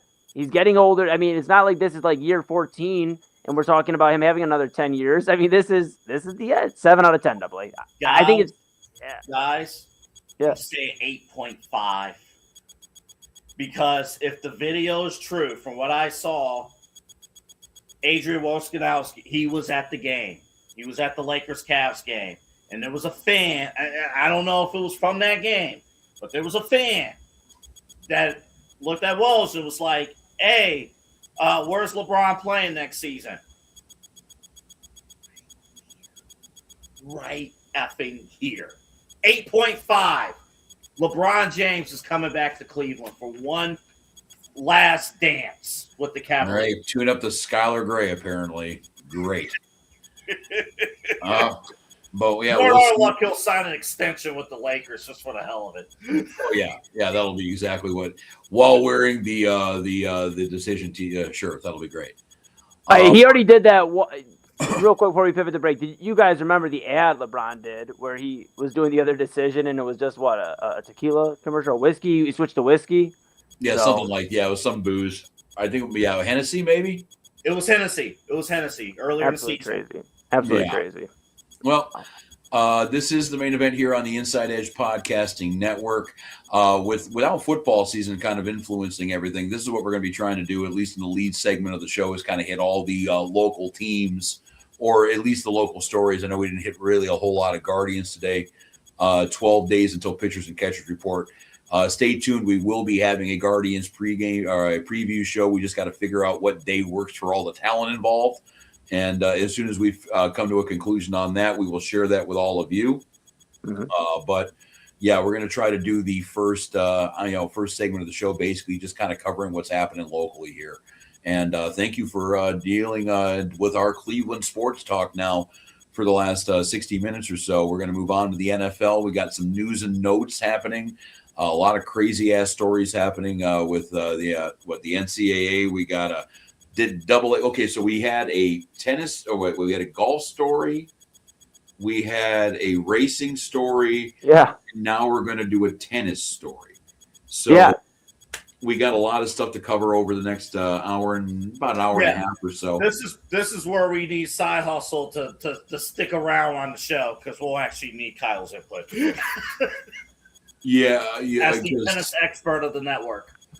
Yeah, because unless it's on a table, I have a tough time. But no, in all seriousness, something big did happen in the tennis world, and Double A will actually we'll get into it too. We might have kind of a Tiger Woods in tennis now, kind of for lack of a better term. But we'll get into that. We have a lot to cover. We'll figure out what we've learned this week. But yeah, so it should be a next nice hour and a half. We're going to try to take you all the way until 1 o'clock here on the Inside Edge Podcasting Network. I am Rob Rozycki, Double A in the middle. Happy birthday, Double A. And then we also have Eli Moon flanking Double A on the other side here. We will be right back here on the Inside Edge Podcasting Network. See you soon.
Welcome back to the main event on the Inside Edge Podcasting Network. We got Double A, the birthday boy, Anthony Alford in the middle. We got Eli Moon on the far right. I am Rob Rozycki. Thank you for sticking around through the break. We were talking a lot of Cleveland sports to start the show out, but now I guess we can spend a little time on the game of games. Rob, I'm so sorry to interrupt you. That's very impolite of me, and I don't ever do that, and I'm sorry. And I apologize to everybody out there tuning in, but we are officially on the East Coast. It is 11:42 p.m. Eastern Time. It is February 1st. It is Double A's 34th birthday. And I know we have some things to say, but there's a lot of other people, Rob, that have some things to say to our friend Double A. So with that being said, let's have them talk. And with that, Anthony Alford, Double A, man, happy birthday. I hope you are enjoying your day. It's a Sunday. It's always nice when your birthday falls on the weekend. You get kind of the whole weekend to celebrate it, right? So again, man, just hope you're having a great day. We appreciate you and everything you've done for us. So just, continue to enjoy, man. I hope you're having a good time on the show right now. And, man, just enjoy your 60th birthday. All right, Double A. There you go. Happy birthday, man. Hey, Double A. It's me, Papa Moon. I heard it's your birthday. Well, happy birthday, my friend. You're so instrumental in this Inside Edge network. You're big on its success. You're a great program director. And I really appreciate the chance you've taken on me with Real Talk with Papa Moon. It means the world to me because I really, really love doing it. And thank you so much. But to a really good guy, I love you. Happy birthday. Double A, brother. Happy birthday, man. Happy birthday. It's been a pleasure getting to know you the past couple of years, and actually, the past couple of months, really getting to know you, man. It's been really fun working with you, and I'm so genuinely excited for the future of, Inside Edge Network, my podcast, and just, the whole team in general, man. Again, have a wonderful birthday, man. Hopefully you did, nonetheless, I'm excited for the future, brother. Enjoy the year, and here's to another year of getting older, brother. Happy birthday. Wishing you a very happy birthday from Southwest Florida, Double A. Hope it was a good one. I know it's memorable to me. Double A, happy birthday from Autumn. I'm not going to say how old you are because I low-key forgot, but happy birthday. We love you, and I just hope you have a great year. Hey there, Alf. Wanted to wish you the happiest of birthdays. Turning 34 this year, man. Real quick, just wanted to appreciate you. Let you know that I appreciate you for the opportunity that you've given me to be a part of LPV Productions and the pregame show, as well as the Legal Formation with Chad. I couldn't be more thankful to have this opportunity to do what I absolutely love to do. Hope you have a wonderful day, man. We'll see you soon. Happy birthday, brother. Hey, Anthony. Just wanted to say happy birthday, and thank you so much for all the work that you do for Inside Edge Network and getting all this incredible talent together. Really appreciate you. Have a great day. Happy birthday to my second favorite Double A, right after Owen Anderson. Hey, Double A, it's Brandon here. I just want to say happy birthday, and I hope your day is as great as you are. Much love, dude. Double A, happy birthday, brother, from down here in ATL. Hope all is well. It's been really cool to see you develop from being one of my students at the Ohio Media School and then to being a professional and just moving your way up and just kind of growing as a man. So I hope everything is well. Have a blessed birthday and stay warm up there in Cleveland. Happy birthday, Double A. Hope you guys have a good show. Hope you have a good birthday. Hopefully it's another great year for you and a little less back pain this next year. So happy birthday, dude. Hope it's a good one. Oh, wait, Double A, there's more. So, you're old as shit. Now what? You're probably starting to think a little bit about that number that's associated with your age, but don't think too much about that. Because with age also comes physical and cognitive decline. And of course, the ever-looming threat of mortality. So really, age is Just a number. Happy birthday, Alf Dog. Double A day. Happy birthday, man. Holy shit. My best memory of you is walking into work at Ohio Media School at like 8:39 in the morning and hearing you yelling about something in the radio studio. The passion, man, still lives on. Happy birthday, bro. Have a good one. Yo, my man, Double A. Happy birthday, my guy. Thank you for being helpful to me and always just being a real friend. Really appreciate it, man. Thank you so much for everything, man. Once again, happy birthday, bro. Hey, Double A, just want to say happy birthday. I hope you have an incredible day. I hope the dinner was good. Hope you had a good dinner. We had some chicken and some home style cooking. That's what I hope you had. And it's been an honor. It's been 8 years we've known each other, and it feels like so much more, but yet a lot less, which is weird. But I think you'll understand what I'm saying. But I hope you have a great birthday. It's an honor to watch how you're growing professionally and everything that you're doing, and it's so cool hanging out with you on Sundays as we get some Jesus. So if I don't see you at any point in time this week, I know I'll see you Sunday, but I hope you had an incredible day with family, and have a good show. It depends on when this is played during the show. I don't know when. If it's the beginning, well, then I hope you have a great show. Know. If it's the end, wow, what an incredible show you guys just had. If it's the middle, first half was kind of rough. Maybe it'll get better the second half. You know, these are the things that you have to consider. But either way, happy birthday, buddy. I hope you had an incredible day. Hey, Double A, it is your much younger co-host of the Side Hustle Wrestling podcast, Kyle here, wishing you a happy birthday. Man, you know, when people ask me who is one of the people that impacted my life the most, you know, I've been doing broadcasting now for over half of it, and there's just one person that comes to mind. Jim Nance. But then I talk about you a little bit later. You know, I really think about how important you've been on my journey, obviously on our journey with the whole podcasting network. So happy birthday. 76 never looked so good, my friend, and I will see you this coming week. Thank you.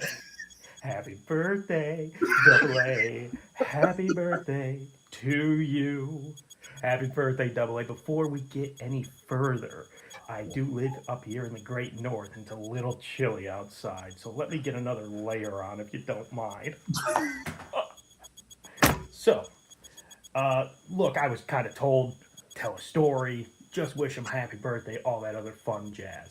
Look, a lot of our stories, I don't know if it's network safe.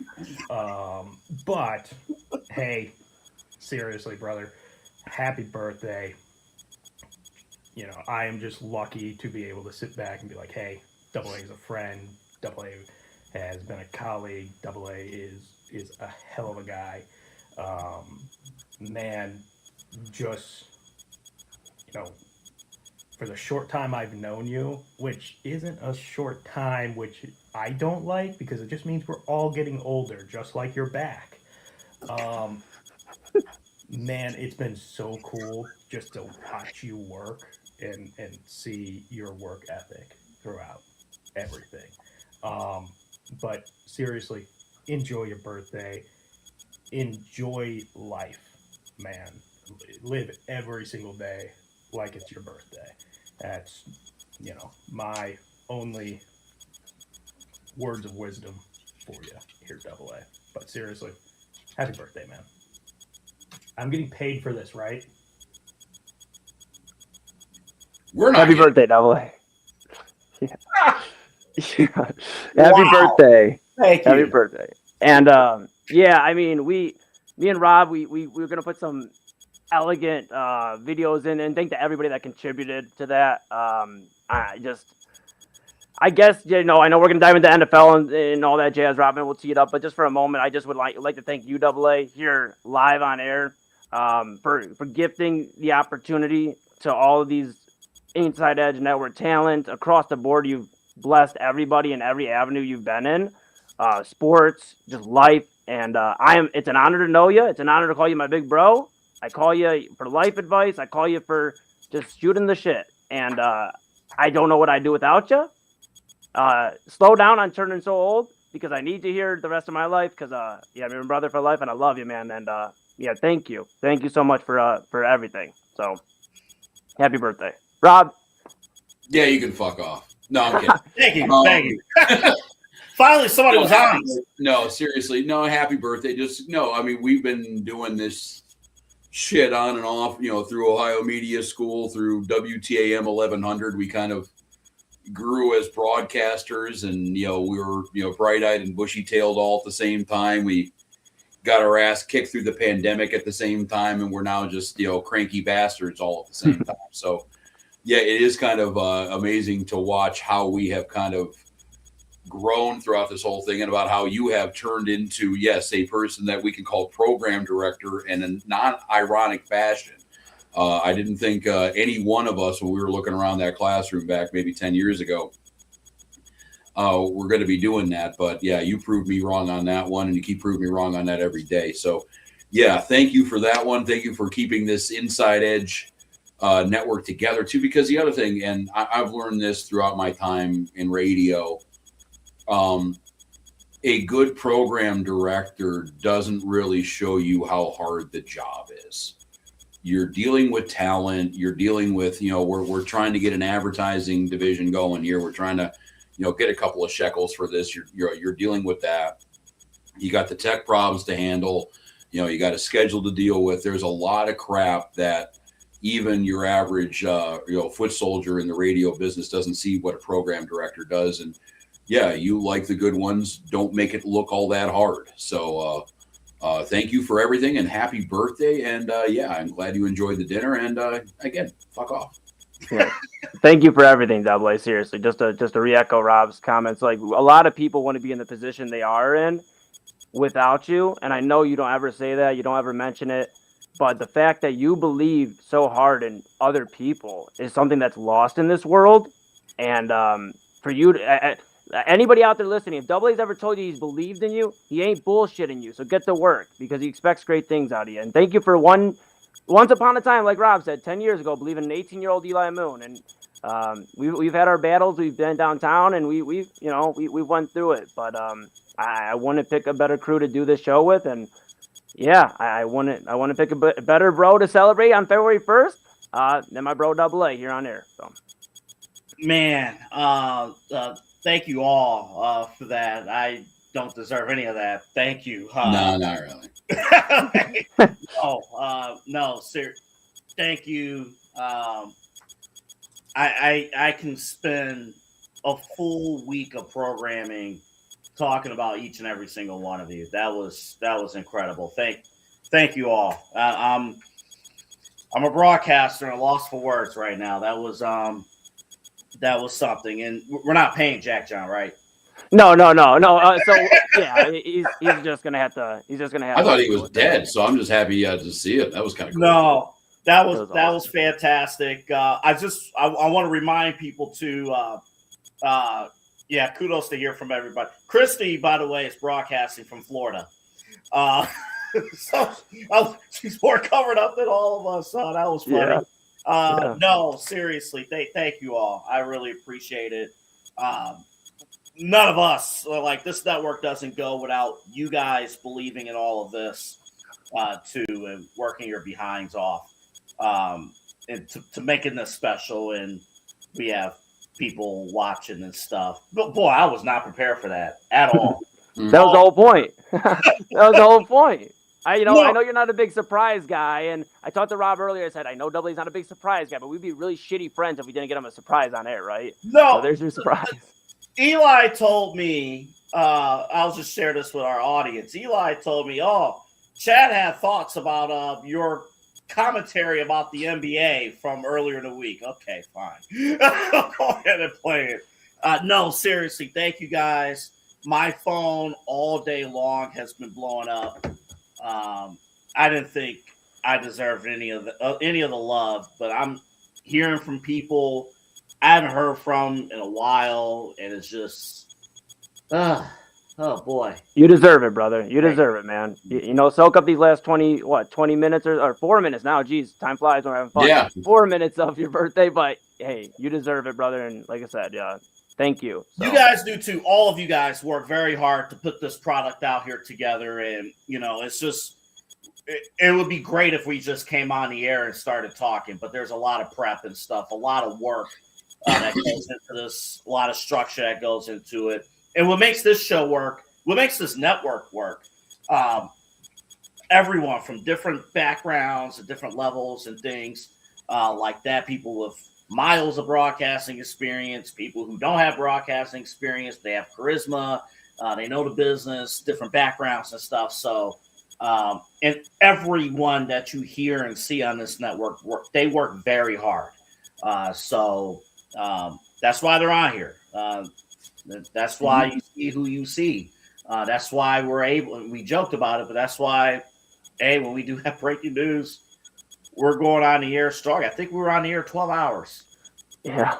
The other day, and it was nuts. Our best numbers, our best days of performance was our 2 breaking news days from January, the day that Kevin Stefanski was let go, and the day that Todd Monken was hired.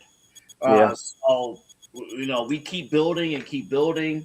We got another big day coming up on Sunday with the Super Bowl, which dear God, we don't have any more surprises for me, dude. No. But no, seriously, thank you guys. And yeah, Rob and Eli, we've been at this together 10 years. Scott Pennyman was one of our instructors. That was cool to see Scott in that. That was, man. We got to get Scott on the show at some point. Yeah.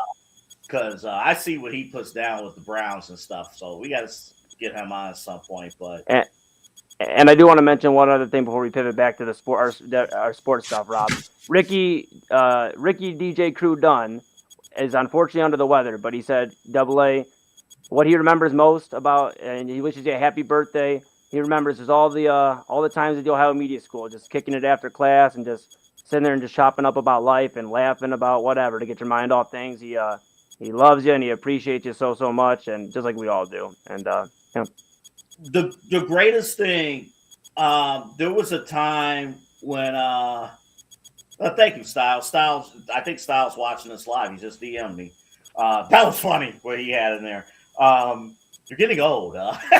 No, the greatest thing, and I kind of took this for granted, when we all worked together, it was my assumption as like young adults that, your best friends, we all work together. Like I know we had to do stuff for work, but it didn't feel like work. Yeah. So all those times, I remember vividly Ricky and I teaching and Ricky interrupting my class to discuss a fantasy football trade. Those were the days. I remember, Eli and I talking about captains all those hours. Mac and I talking about captains or whatever's going on at the fan. Rob and I, all those hours at WTAM on a Saturday, we do the Saturday shows, and we're in that newsroom for like 2 or 3 hours after the show, just shooting it, talking about other stuff. And it never, even though we were doing important stuff, it didn't feel like work. I know we take those things for granted, but the fact that all of us are on this network and we all have great personal relationships, that's what makes all of this worth it. It really does. Absolutely. It's midnight. I had enough talking about my birthday. Yeah, it's officially February 2nd. Happy birthday to my grandfather. Now that is February 2nd. My late great granddad. Happy birthday to him on this February 2nd. So I'm the first to point that out. Absolutely. Rozycki, back to you. Get back to the show. Okay. All right. Yes, because we have a whole lot to cover, and we got another break in here, and we still want to be out by 1 o'clock. So, we're going to try to zip through this as quick as humanly possible. But yes, wow. But yes, happy birthday, AA for sure. One thing that has been around AA's birthday for most of his life until the NFL screwed up the schedule, the Super Bowl will be happening, not right now, of course, but will be happening in about 7 days. Santa Clara, California. It will be the Seattle Seahawks and the New England Patriots, a rematch from the infamous Marshawn should have got the ball game. We got, I guess, a few minutes here to talk about the Super Bowl. Where are we thinking right now? I guess we want to throw a pick out there. But what do you guys kind of see as the biggest storyline going into this thing with these two teams being matched up? Yeah, for me, it's coaching. The X's and O's, both teams are very, very talented, fellas. You talk about Drake May, we talk about Stephon Diggs, we talk about the two-headed running back room with Ramondre Stevenson and Travion Henderson. They are very talented. I mean, obviously, it's a well-rounded offense. Defense is real tough.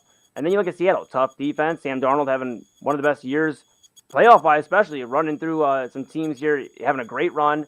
Jackson Smith-Njigba is having an incredible season. And, I mean, Kenneth Walker, Zach Charbonnet should be hopefully healthy for the Super Bowl. So I think the X's and O's line up.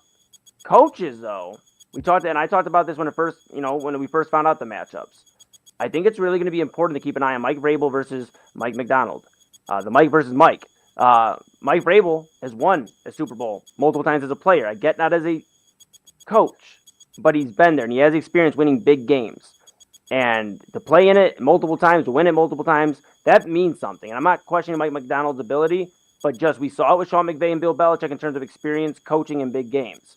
In that Rams-Patriots Super Bowl, Sean McVay had a few mental lapses in judgment, and it cost the Rams. So I think that could be the biggest story, to answer your question, Rob, is the coaching of Mike Vrabel versus Mike McDonald. I don't know how you guys feel, but that seems to stand out the most to me. The biggest story is going to be the quarterbacks. That's going to be the story. Drake May in these playoffs has struggled. Now, to be fair, the defenses that Drake May has gone up against, plus weather conditions from the AFC Championship, does play a factor. Denver is fantastic in terms of defense, and maybe the Patriots are not in this game if Bo Nix was able to play. But you play your schedule, as Eli talked about on the show last week. Can't criticize that. I think the other major story, Kenneth Walker has had an amazing playoff run for Seattle.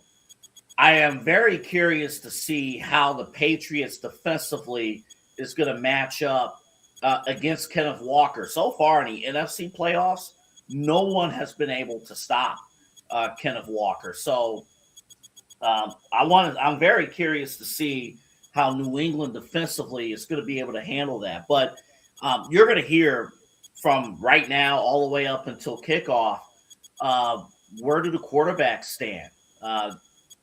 Drake May, performance-wise, he's going to have to play his best game of these playoffs in the Super Bowl. And then for Sam Darnold, he is, like I mentioned last week, he's that boring quarterback from that 2018 QB class that nobody really talks about, that nobody really acknowledges, that can play in big moments.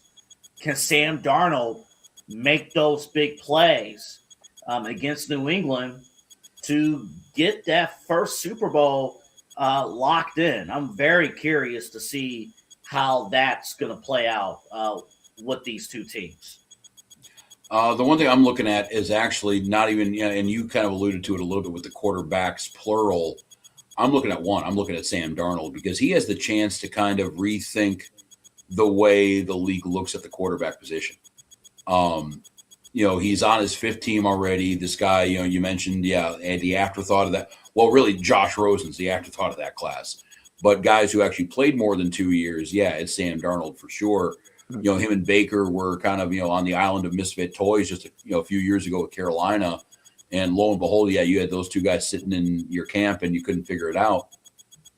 So I'm looking at Sam Darnold. Like I'm hearing all the time, is Sam Darnold going to show up and be Sam Darnold again? Or is he going to play like he's played the last couple of weeks? Sooner than later, he keeps stacking those kind of games on top of each other. And you do it in a Super Bowl. How Sam Darnold's known to play is what we've seen the last 3 weeks, not what we saw the first 5 years. He has the chance to completely change the narrative on his career. And if he pulls up with a 300-yard game and a couple of touchdowns and is in at least talk of the Super Bowl MVP, win or lose, I think people are going to look at Darnold a lot differently. And, he's not going to be that just, island of misfit toy quarter, the quarterback that they had to settle on. That is the diamond in the rough. No, he's going to be a bona fide quarterback. And I think what that's going to do for these other teams, you're already starting to see it now. We mentioned it with the Browns quarterback, Mac Jones, back up right now in San Francisco. He's going to be a flavor of the week. Malik Willis, these guys are now going to be seen as, all right, you had a couple of, just like an NFL head coach. You bombed out of your first spot. You had a couple of years to kind of back somebody up as the OC or DC. And then you get back to it, and all of a sudden, okay, we got a decent quarterback. That might now be a little bit more common to see. What I'm looking for, the storyline with the Patriots, can you beat somebody good and healthy all at the same time? That really hasn't happened this year. Their first game was against the Raiders. They're the number 1 overall pick.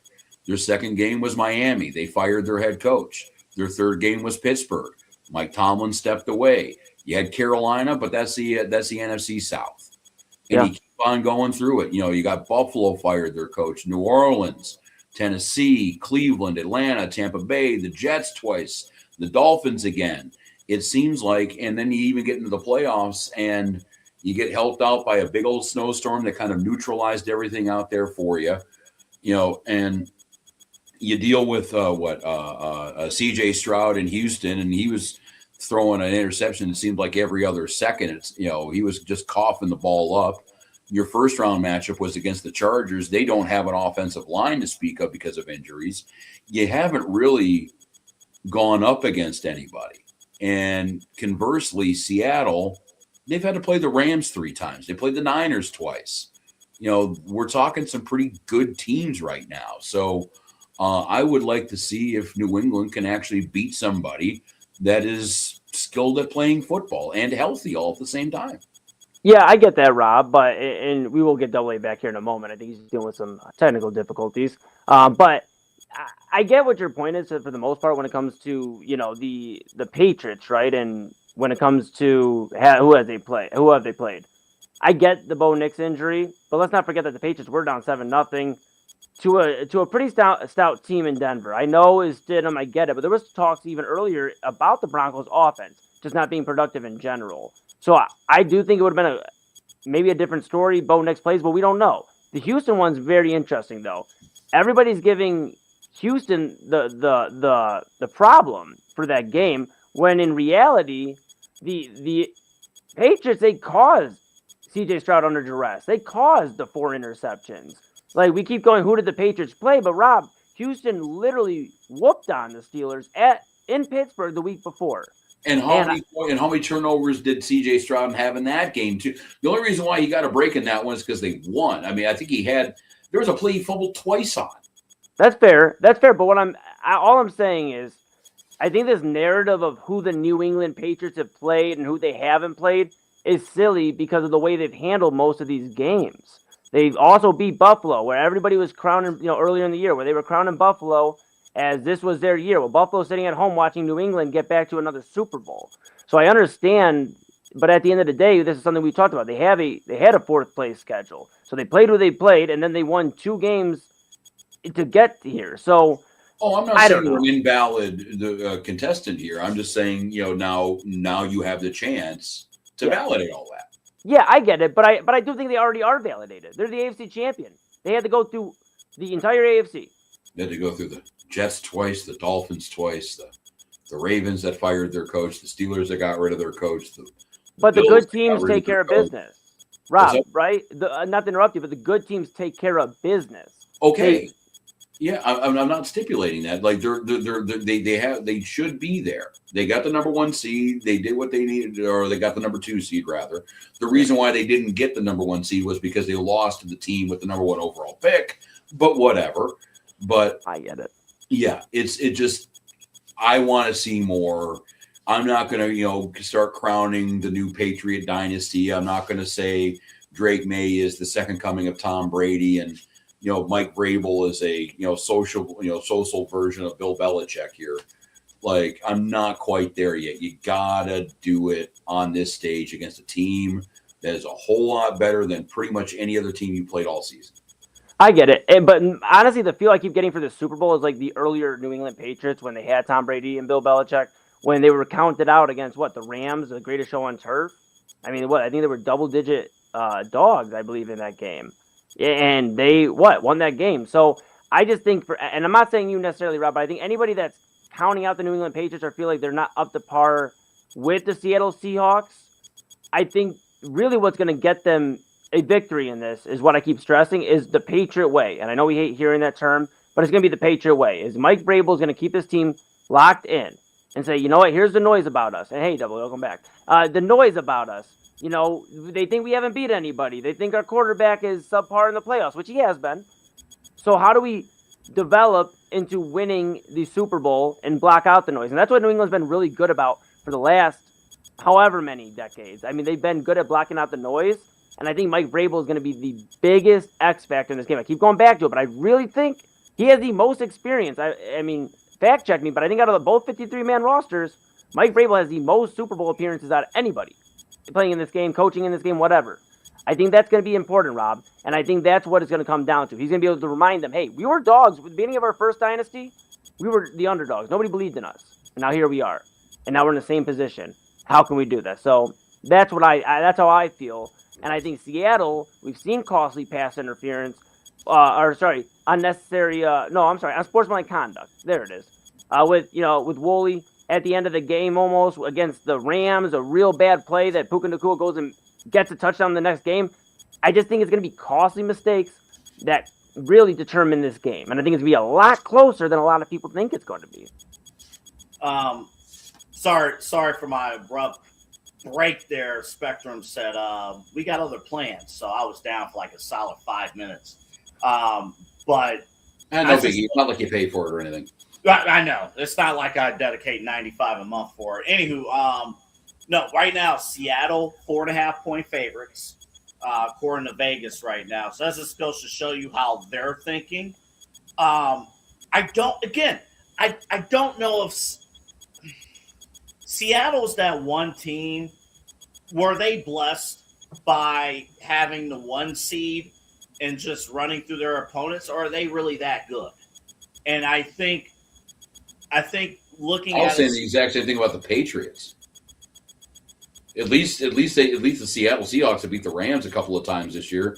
They got the Niners. They got a hellacious division. You got the Patriots that have played the Jets twice. They fired everybody but their head coach. The Dolphins fired their head coach. The Bills fired their head coach. The Ravens fired their head coach. And then when they finally get a Denver team in the playoffs that's reasonably good, all of a sudden, Bo Nix goes down with the ankle, usher in a snowstorm, and all of a sudden the only big play of the game was a freak punt block you had, and you're here to go. So, tell me what the New England Patriots have done. They beat all the crap teams. The one thing we'll say about New England, though, we were talking about New England as one of the favorites, especially during the second half of the season. It was really could they get past Buffalo, and that was it. We knew Drake May. We assumed he's legit. New England's legit. They have a great backfield, great defense, that kind of thing. I'll just speak for myself. I know I was talking about the Rams as the top team in the NFC all the way until week. And they got beat by the Seahawks twice in the last 4 weeks of the season. Yeah, they got beat. And then we were talking about the Niners. Hey, can San Francisco make that run? Honestly, I don't think. And they got beat by the Seahawks. Exactly. I don't think we put respect on Seattle's name until probably the conference championship game, as a unit, as a show. I don't think we did that. And I don't think a lot of fans, do they believe that Seattle could win, could go to the Super Bowl? Sure. But we didn't say with confidence. We didn't say, Seahawks can be in this game with confidence when these playoffs started. Not unlike New England. Well, because a lot of it had to do with the narrative around Darnold. I think, that's why I said Darnold has a chance to kind of, if he wins this game, all of a sudden he's a trusted quarterback in the playoffs. Drake May, Mike Vrabel, they got that story to write as we speak. So they got a lot less baggage, I think, as a team going in there as maybe Sam Darnold does as a quarterback. And that's the only other interesting thing too is we keep bringing up the Patriots schedule, but Sam Darnold, regular season wise, wasn't very you look at his stats, it wasn't very impressive. Bless you, Double A. Wasn't very impressive. I mean, 25 touchdowns, 14 interceptions. I get the yards were there. He had 4,048 yards. I get that, but not a very impressive touchdown to interception ratio. He's really stepped up in the postseason, but I guess it's a measure of what do you trust more? Do you trust the 2 games stretch and the few games before that Sam Darnold started heating up for the Seahawks more? Or do you trust the whole body of work in the regular season the New England Patriots put together, where Drake May is being discussed as an MVP candidate? He's had a rough time keeping on to the football this postseason. I get that. But what do you trust more? And if you're asking me, I'm not making my pick just yet, but I'm leaning towards New England and the body of work they put together. Put the opponents aside. 2 teams have to line up on Sunday. One's got to win. And New England takes care of the games that other teams fail to win. I get they lost to the Raiders. I know you were waiting to use that one again, Rozycki, but they have taken care of business and they have beat the teams in front of them. And now they have Seattle. And I guess it's just a matter of body of work versus a stretch. And I think right now I'm trusting the body of work all season from New England. Well, but how many times have we talked in any playoffs, in any pro sports? Does the best team all season long win a championship, or the hottest team at the end win the title? That's true. Like, we do that with baseball all the time. I mean, I think the same is true for in football in certain cases. I'll give you an example that Rob could appreciate more than anybody else. When the Steelers won the Super Bowl 20 years ago with Jerome Bettis, Super Bowl 40, was the Steelers the best team from start to finish, overall body of work that season? I'm sorry. I stopped listening when you said 20 years ago. No, they came in as a 6th seed. They actually had to play all road games. They got hot at the right time. In fact, I think that was the year that they got their asses beat by a 15-1 Colts team in, I think it was I think that might have been still 3. No, that was Hines, but in Pittsburgh. And that was the same Indianapolis team. They went on the road in a few weeks in a divisional game and beat the crap out of themselves. That was the infamous call of Vanderjack, the idiot kicker, missing the kick, and booked the travel agent. We're going to Denver. So yeah, I mean that was a pretty mundane year that they had to get red hot at the right time for. And you can say the same thing about the Giants a couple of times too with Eli. Yeah. Now I will point this out just for, and we didn't have time to put the video in. Seahawks and Patriots, just as a matchup. The last 10 meetings, going all the way back to 1993, the last 10 meetings between the Seahawks and the Patriots has come down to the final possession. All 10 regular season Super Bowl matchups have come down to the final possession. So I don't know if you want to believe that 4.5-point spread, but based on history, it's a pick'em. I guess I should ask, because this will be our last time, Rob and I's last time talking about the Super Bowl until the game happens. Eli will be on all week long with Inside Edge Prime Time. Rob, do we want to do predictions right now? As well. I think let's see here. I'm probably gonna have to go with let's take a look at the over-unders and such here too. You said, okay, it opened at 3.5 as a Seattle favorite. It has increased a little bit to 4.5. The over-under is about 45 points. I'm going to say Seattle by 10. I'm going to say Seattle reasonably comfortable here. I think they're going to, and I don't know if that's going to be as much on Sam Darnold as that on that Seattle defense.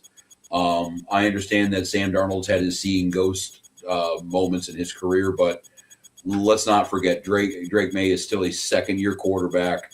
He would be the youngest ever to win a Super Bowl, actually beating Ben Roethlisberger in that year. So, yeah, I'm going to have to go with Seattle. I'm going to go with that defense. Nothing against Vrabel and that in the New England defense, but I think they're going to be able to manhandle that quarterback a little bit more than a very good New England defense. I have Seattle winning the game. New England will cover, by the way. It will come down to the final possession, and Seattle will do what they failed to do the last time they faced the Patriots in the Super Bowl, and that's running the ball. Get Kenneth Walker the ball.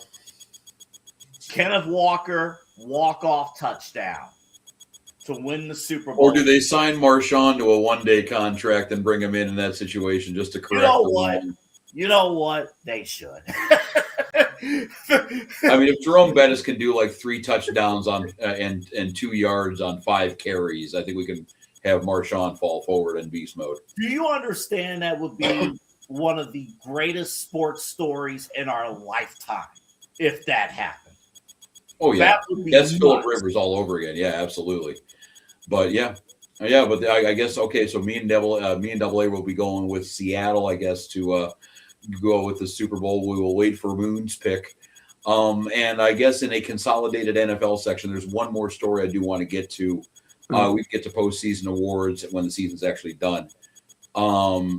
Speaking of the Patriots too, their former coach. I don't know if anybody heard this. There wasn't a lot of chatter about this at all on sports talk or on the internet or anything. Nobody really had an opinion.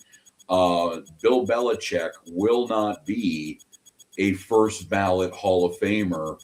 And you would have thought that the NFL's, Hall of Fame ended up on the Epstein list with the way that everybody was so outraged and appalled and shocked. Do we have any strong feelings on Bill? Because you know what? I'll go first on this one. I will absolutely go first. Okay. I'm trying to figure out, and you saw with the way that I started the sarcasm out here, we are talking about an NFL coach who is not going to be in the Hall of Fame his first year of eligibility. He is very, very wealthy.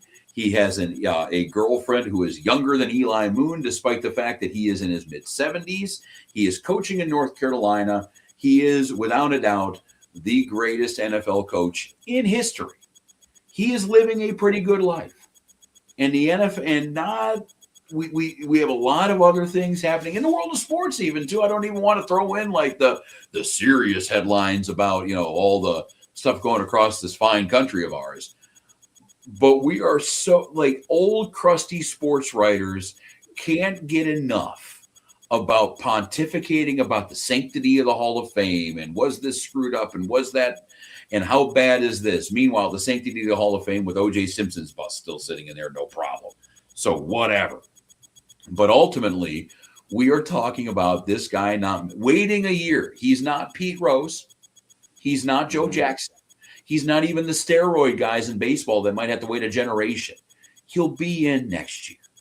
And don't feel bad for Belichick because in this whole diatribe, Bill Belichick is winning. It might be the only time he's won this season. Everyone's talking about how dumb the Hall of Fame is, about how flawed the process is, about how jacked that whole system is, while simultaneously talking about 6 Super Bowls and 11 conference championships and 2 more Super Bowls as an assistant and, second most wins in history, most playoff wins. They're all talking Belichick up. Bill Belichick hasn't seen this much love from dipshit talking heads like us in 5 years. Mm-hmm. He's winning. Why would he complain? Why is he having a bad day? Because he has to go sleep next to his 25-year-old girlfriend at the end of it? He's fine. Calm down, everybody. And by the sanctity of the Hall of Fame, my ass. This is old, cranky, white dudes just being gossipy, catty little bitches. Bob Kraft wants to go in the Hall of Fame. He wants to go in before Bill Belichick. Jerry Jones doesn't want Bob Kraft to go into the Hall of Fame. So Bob Kraft has had a tough time getting into the Hall of Fame. Now that his coach is out, Bob Kraft doesn't want to go in after his coach because he's the one who did it all. So he's going to do everything he can to screw over the coach because the Cowboys are screwing him over. This is the Real Housewives of Canton, Ohio. That's all this is. It's all it ever is. Look at other sports. Barry Bonds, one of the reasons why he's not in the Hall of Fame, steroids #1, because he was a dick to the voters #2. Dave Winfield had issues. Eddie Murray had issues. Everybody who has a problem with the meat, it is all catty, dipshit sports writers who can't beat them on the field, who can't go up and dunk on a basketball player or take a pitcher deep. So the only thing that they can do is grab that little pen of theirs and do what they can to figure it out. And I am a member of that side. That's what we do. We can't beat you physically, so we're going to beat you with words. And that's what this is. So I think everybody needs to calm down, take a deep breath, and just wait till next year for Bill Belichick. He's going in. I think you're wrong, Rozycki. And here's why. Because any Hall of Fame that doesn't exist with Bill Belichick not going in the first year he's eligible is not a Hall of Fame. That's correct. And to add to your point about voters, they take their feelings, and we hear reports of Bill Polian and other voters taking their feelings. I don't give a shit about your feelings. We're not voting to take a word from my Inside Edge primetime co-host Chad Bryant. It's not the Hall of Fame, Hall of Most Liked. It's the Hall of Fame. Who is the best in this game? You bring up Barry Bonds, and we've had conversations on this show. Barry Bonds should be in the Hall of Fame because he's the greatest hitter we've ever seen. In the steroid era was a pivotal time for baseball. And we recognize that, hey, we can't do this moving forward, but we also recognize that Bud Selig's in the Hall of Fame. So if you're going to put one in, you got to put them all in. Back to Belichick for a moment. We talk about the history of the NFL Hall of Fame. We talk about when these guys get in because it is an honor. It is an acknowledgement that as soon as you're eligible, you're in. Because guess what? There are guys that thought they would be in after the first 2-3 years that are sitting 8 to 10, 15 years after. I'm not saying Belichick will. But if it already is 1 year of discussion of, Spygate, Deflategate, which, mind you, he won after those. So when you look at this, are you going to look at Tom Brady when he's eligible for retire or for the Hall of Fame and say, Brady was a quarterback during these times? That's an interesting question. And that's the problem I have. And just for a moment before we get into that, that's my problem I have. Is we're talking about Robert Kraft, we're talking about Tom Brady, but when it's Bill Belichick, he seems to be taking the brunt of all of this. They were in it together. And this is the thing I'll leave you with. I know you can both have some other thoughts. 3 coaches that have made the Hall of Fame in their first year of eligibility. Bill Belichick will not join them. The 3 names, Chuck Noll, Tom Landry, Don Shula. They have 8 Super Bowls combined. You take Belichick as a head coach and an assistant, he ties them in Super Bowls. So this is just a laughable conversation, feelings and emotions. Guess what? Those are for different rooms, not the Hall of Fame room. And I'm big on mental health, but in this conversation, when you're talking about voting in the NFL, you vote based off what you saw. And what you saw was a dynasty. You cannot talk about football, the history of football, without Bill Belichick and the New England Patriots, Tom Brady and all these guys. And if Robert Kraft gets in, I'm just confused as why are we showing Bill Belichick love? And I get it, the Kraft-Belichick battle. I get it. But it's just stupid, it's silly that we are having a conversation that Bill Belichick's not a Hall of Famer because it should have just been clear cut. He's in. Like, that's it. Well, you're starting to come up on the backlog of some of the older players. The writer from Kansas City who confirmed that he was one of the ones that didn't vote for Belichick talked about getting some of those older players in instead based on the Hall of Fame process. The one thing that really stood out to me, kudos to Jimmy Johnson for normalizing Spygate. You're calling the voters assholes on national TV. That's pure entertainment. I'm not gonna lie to you. That was unfiltered Jimmy Johnson. And the comments and opinions expressed by Jimmy Johnson aren't necessarily that of the main event in the Inside Edge Podcasting Network. But yeah. Go on McAfee's. But I do find it interesting that Jimmy Johnson went on the air. It's like, oh yeah, we spied on coaches too, or spied on other teams, and everybody does it. So Belichick should get in for that reason.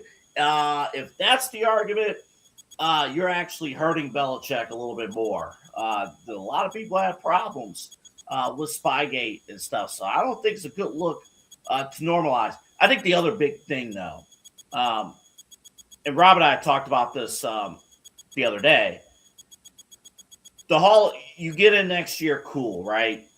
But any Hall of Fame, any Hall of Fame, Sports Hall of Fame, or Rock and Roll Hall of Fame. There's a difference between getting in for the first time, being the first ballot Hall of Famer, and any other time. And that was the punishment that these voters decided to give to Belichick. That's exactly. And Moon, you actually kind of proved my point a little bit because you trashed the Hall of Fame to start out your situation. Bill Belichick's looking fine. Bill Belichick's great. And yeah, this is the Hall of Fame in a double A. What you're talking about, where you got these legends candidates and you can only vote for like 3 out of 5 or whatever it is, then that's a process problem. Then that is a procedure problem, and they need to correct that. Now, we'll also, in full, disclosure here, the NFL Hall of Fame came out with a very strong statement, kind of condemning their voters and threatening banishment if they're not voting on the ideals of the Hall of Fame. So, I think the NFL Hall of Fame is taking a look at this too, long and hard. Yeah, they will change the process, and I think that's what we will learn from this. Because the other thing that writer from Kansas City explained, you shouldn't have, like, if Belichick and Robert Kraft are in the same category. They're technically competing against each other for votes right now. Right. And that shouldn't be the case. That shouldn't be the case at all. Because the current way it works is like, there's a 5-person pool that you have to vote 3 legends from. It's like 3 players, a contributor, and a coach. So, even if you're the coach representative, you're not guaranteed. Obviously, you're not guaranteed to go in. So you're fighting over candidates, and they got to look at this process because, and keep in mind, and this is what I wanted to hit here too, with the whole, process and just it being screwed up. You already have a huge backlog.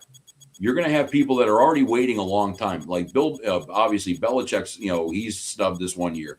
Marty Schottenheimer, Tom Coughlin, Mike Shanahan, Mike Holmgren, George Seifert are not in the Hall of Fame, despite the fact that, Schottenheimer doesn't have wins, or Super Bowl wins. He has the 8th most wins all time, but everybody else has multiple wins under their belt. So, Belichick is going to be in that pool with those guys. And it could be a situation of like, hey, we're hearing, so-and-so's not doing too good. Let's make sure we can get him into the Hall of Fame while he's still, taking breath in and hasn't shuffled loose of the mortal coil yet. So, there could be a lot of stupid stuff and a lot of stupid procedures happening. And again, just because you're the one coach, that gives you a 3 out of 5 chance of making the Hall of Fame. It doesn't eschew you of anything. So, they're going to have to look at the process. And I think that's what I think that's what this is going to do more than anything. But, I understand the resumes there, but there are the scandals there. There are the warts there. There are, some things that maybe other coaches were doing, but he got caught.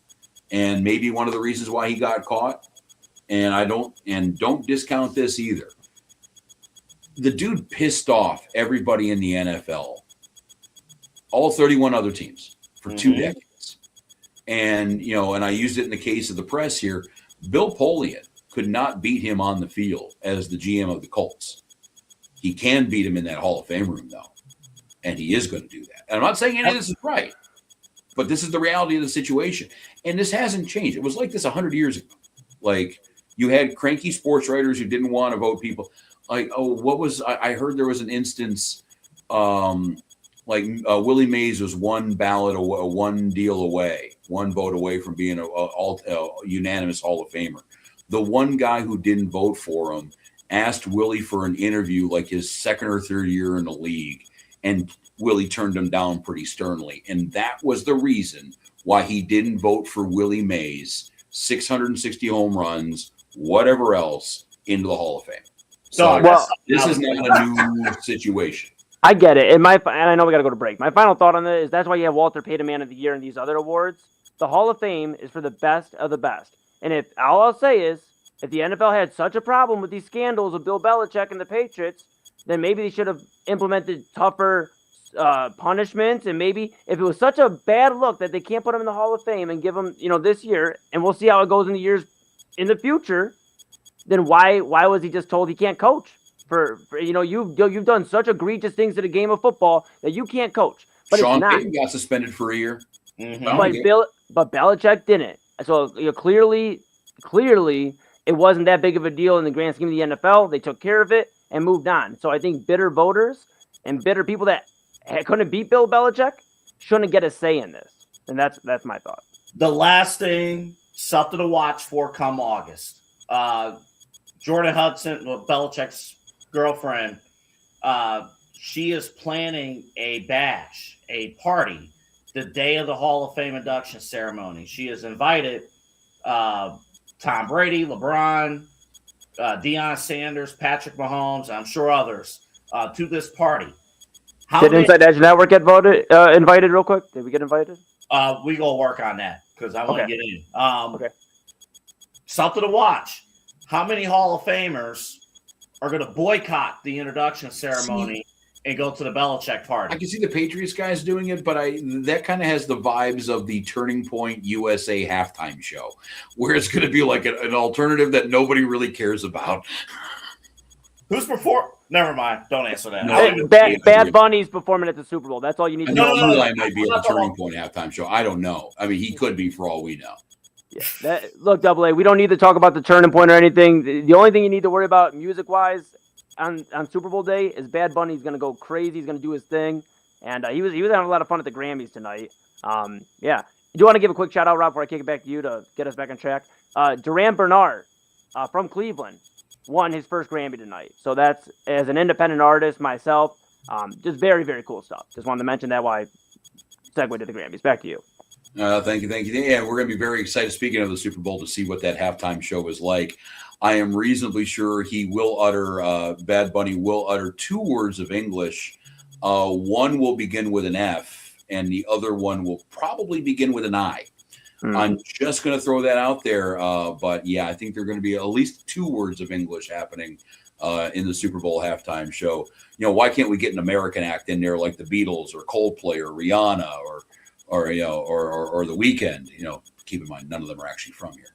But yeah, here it is. I can go on the Super Bowl stuff, and believe me, we'll probably get into some political stuff with what we've learned coming up a little bit later on. I don't know if you heard about this, but there was some information released by the government on Friday. I'm going to get into that a little bit, and I'm sure Eli and Double A will have their big points that they want to conclude the show with. We'll also have some news and notes. But we are in the home stretch. We've got one more segment left. This is the main event on the Inside Edge Podcasting Network. The Amish-looking dude in the middle, he is Eli Moon. The Fresh Prince-looking dude on the other side is Double A Anthony Alford. And I guess I'll go with Vincent D'Onofrio as a celebrity impersonator here. I am Rob Rozycki. This is the main event here on the Inside Edge Podcasting Network. We will be back.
Welcome back to the Inside Edge Podcasting Network. This is the main event. We got Eli Moon in the middle, Double A, the birthday boy.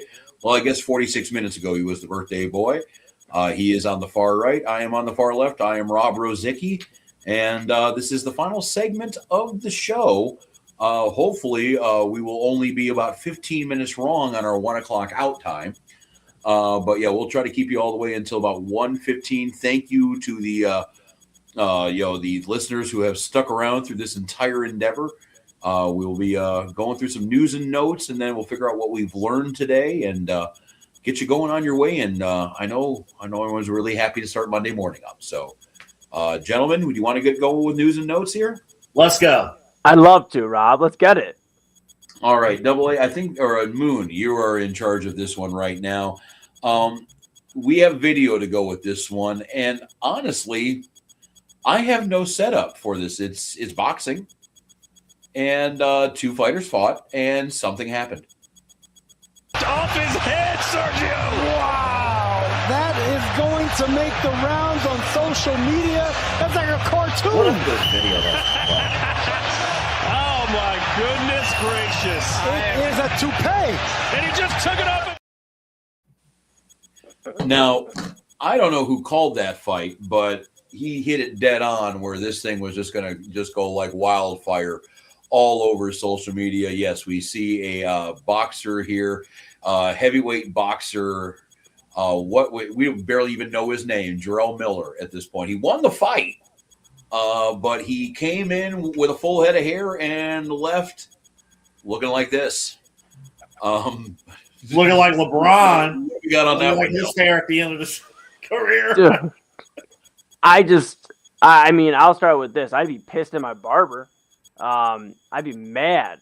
You're spending a lot of money to get your hair ready to go for a fight night, clearly. And this happens? I'd be so mad. Let me tell you guys a story, just to share, because I once had to shave my head in a bet. As you guys know, I'm not the biggest. Now I am a Buckeyes fan, because my little brother goes there. Back in the day, I wasn't a big Buckeyes fan, and I bet against the Cardale Jones team to win the national championship before they even played the Big Ten title game, and I bet my hair. And I didn't even have as much hair as I did now, but I shaved it 2 months before my prom. And my mom wasn't happy. Pops wasn't happy. I wasn't happy. And it was bad. It was bad for everybody involved. And, I can imagine going to, I remember going to prom. I have prom pictures of me with not a lot of hair on my head. And those are some of the most important moments of my life, growing up. So could you imagine Jarrell Miller feeling in a primetime boxing fight and Moon. This happens? Moon, that your situation, although close, is not what happened. Imagine if you were dancing on the floor and whatever hair system you had to cover up the fact that you were fell off like this baseball cap. That's what happened to dude. And I give him props for winning the fight. I give his opponent a little bit of criticism for literally knocking dude's hair off and still losing the fight. I don't know what you'd have to do for that one. From what I understand, it wasn't exactly an eventful fight for 10 rounds, but it is what it is. Yeah, we do have Oh, come on, Double A. Fresh cut for the champ. He is, I'm assuming this is after the fight. He is back and better than ever. Yes. No, is this before the fight or after the fight? I think this is before, Rob. It says, let's get a KO tonight. Somebody got KO'd his hair. Yeah, let's go get a KO. Okay, yeah, judging by the So my whole thing is like, I understand, Moon, you're pissed off at his barber. But if I'm going to be entering an event where I don't have any headgear on and I don't care what it is, and I have a chance to take several shots to the dome, then I don't think I'm going to trust any glue to keep that stuff on top of my head. Double A, what do you think about this? I think Jarrell Miller has a case next time he goes back to the barber shop. Well, he ain't going back to that barber. Yeah, that's easy. That was it, the luxury suite? They should shut down. They shouldn't be in business anymore after this. Like, there are no winners in this. Like, there are no winners. The fans. The fans. Yeah, His fans. head flipped. Us. His We're hair talking flipped about up like a this. Pez dispenser. We win. Well, there are no winners because he won. The dude won the fight. Like, how do you lose that fight against this guy? Number one, like my brother called me this morning. We had a good conversation. He brought this up. I asked him, like, who won the fight? It was like, we don't know. It was like, the dude who lost his hair won the fight. So there are no winners in this case. And yeah, dude, your entire reputation, like, He's Eli now is that guy. 100% right He's here. now that dude. Yeah. Eli is 100% right though. Like, there is so much trust you have to have in your barber to hook you up every 2, 3, 4 weeks. You go to the barbershop. Like, I've gone to the same barber now in town for like 4 years, and that's because I trust him. Over at Lyric's Barber Salon, by the way, here in Bedford. I trust him. That place should burn down. You can't. This is unacceptable. What's even worse, the hairline is bad. It's not just big. The hairline is horrible. You can even see it in his face, Double A. You can kind of see in like the second shot. He's kind of looking at you like, "Are you sure you got me together? Like, you sure?" You can't. The hair. You can't roll out of there with that lineup. You just can't. This is all bad. We're all missing the point here. Like, this isn't prom. This isn't a WWE Divas match circa 2004. No, like, this is a boxing match. You don't need to be now, I do maybe understand if he's in a I'm sorry. I disagree with that. I know you get beat up in boxing. Yeah. You should still your goal as a man sometimes is to still look pretty. Okay, well, especially after we a can W. establish that goal was not achieved for Jarrell Miller. I think we could kind of just say that goal, he failed there. He won the fight, great, but he failed. Rob's not even entertaining that conversation, which I don't blame him one bit. Rob, this is like the most, and we're talking about like boxing where they walk out in like big like outfits and like big entrance music and everything. And this was in the Garden. This is like an adult's prom. Just saying. Yeah, no, I'm still just not, dude, bro. Like, I'm looking at I went to their Instagram. I'm looking at the comments. First one, and this is like an unrelated post. He's like, first comment: will the haircut last in a fight? Oh no! How well will it hold up against an uppercut?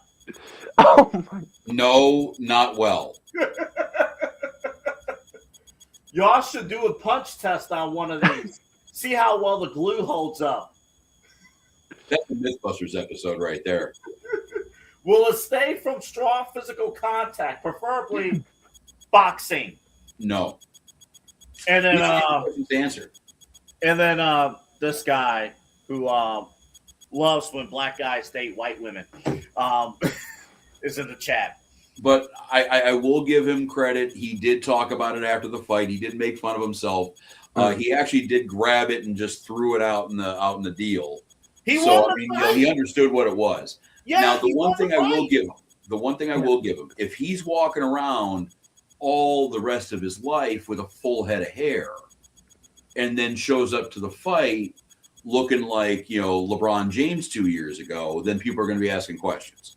So I do understand that you do have a look to maintain, but bro, you're a pro fighter. Like, you're getting cracked in the head. There's, shave it. It worked for George Foreman.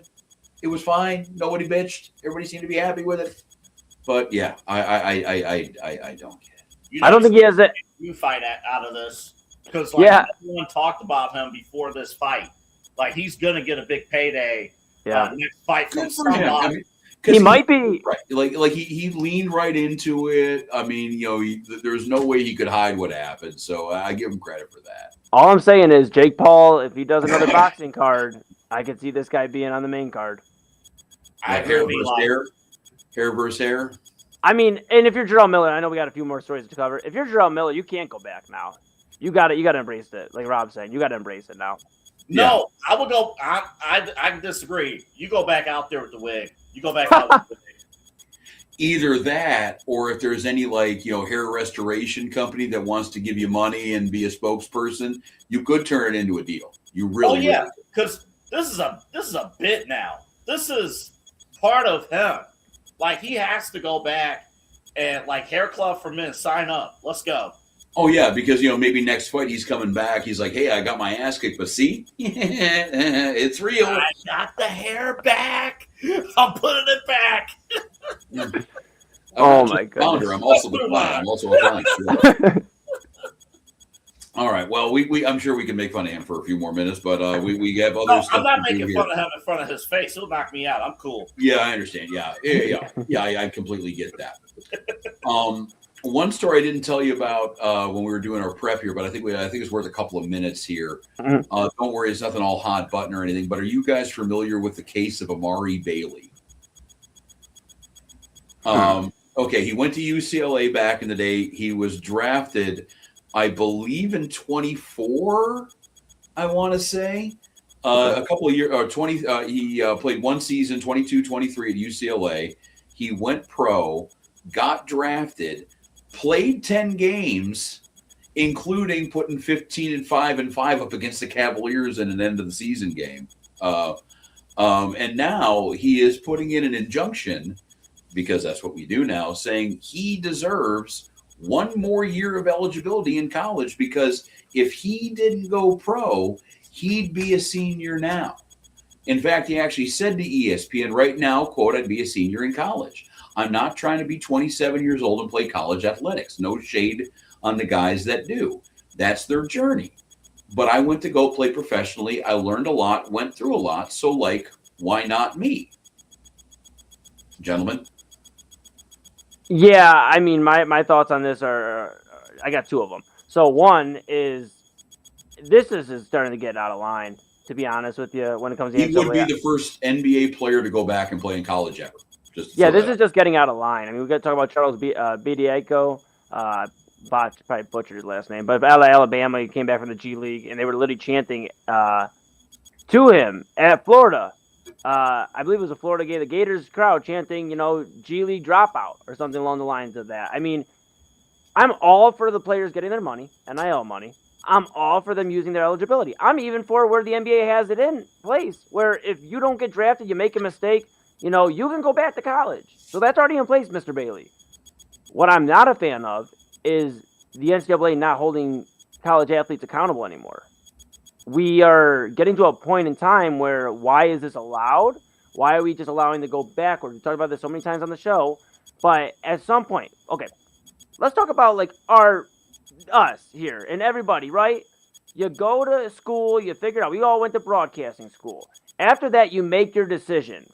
Now, typically, you can't go back to school. There may be some other programs that schools offer, maybe to enhance, but usually once you get your degree, your scholarship, your degree, your diploma, whatever, you can't go back.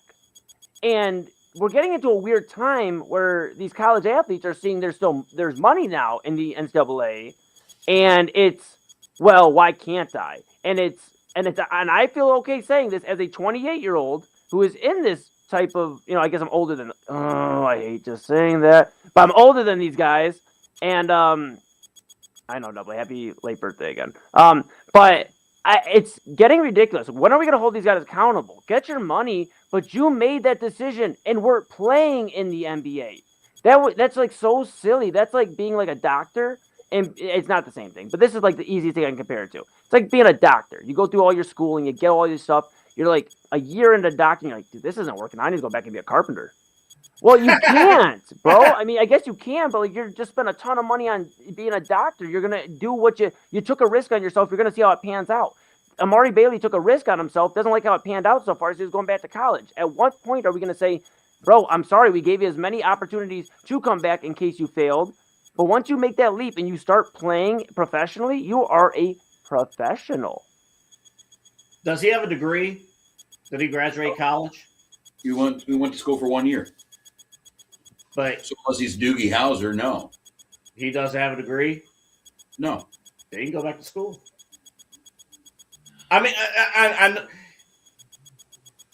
I do agree with Eli, but if you kind of want to Go look back at to school. cut and dry situation, No one's saying he can't go back to school. No. Just follow along with me.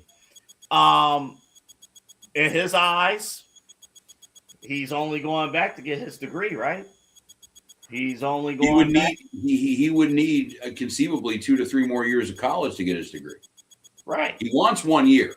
He wants, at least in this injunction, he wants 1 year of eligibility now because he's arguing that if he did not go pro, this would be his senior year.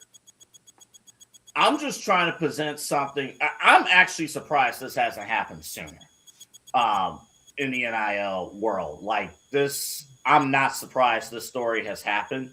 Obviously, the NCAA has to get some kind of control, but the NCAA in these circumstances, what can we do? That kind of standpoint. Yeah, it's ridiculous. But if he spent it as, I'm going back to get an education and go from there, it's stupid. It really is stupid. No one's stopping him going back to school. He can go sit in, chemistry class and literature and major in whatever he wants. At He can any go back age, to school. he can do that. It's playing. That's the thing.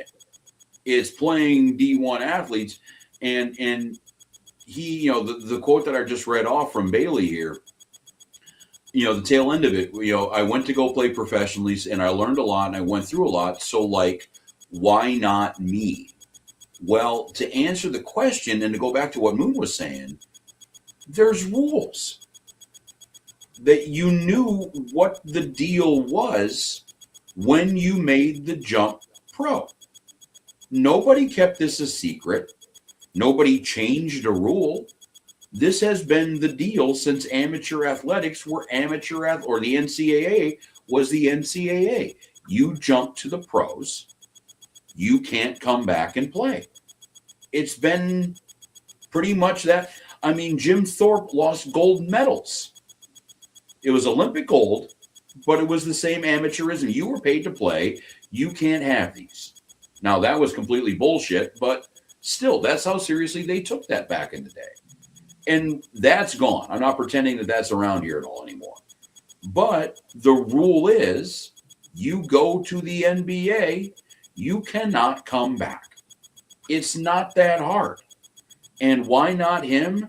Because why not anybody who does?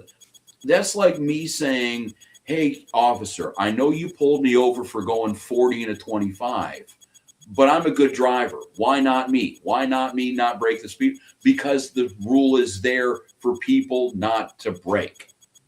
It's not hard. Why not you? Because you knew what you didn't get screwed over. This is not an unexpected, unforeseen circumstance. You looked at UCLA 2 years ago and said, peace, I'm out. I got a better opportunity in the NBA. You ended up screwing up. Maybe not screwing up the opportunity, but maybe misjudging your talent level, misjudging the organization. It didn't work out. That's what the game you were playing.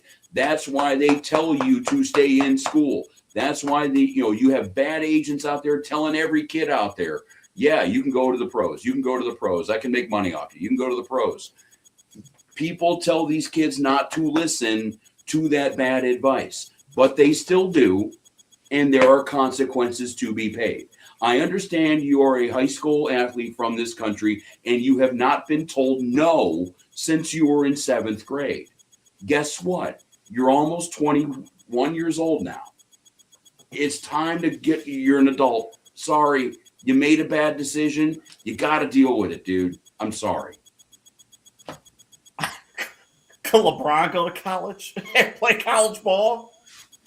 If he retired from, he might not even have to retire from the NBA. He could be an active player and just put an injunction in saying, yeah, I believe since I've never played in college, I have 4 years of eligibility. I want to play for Ohio State tomorrow.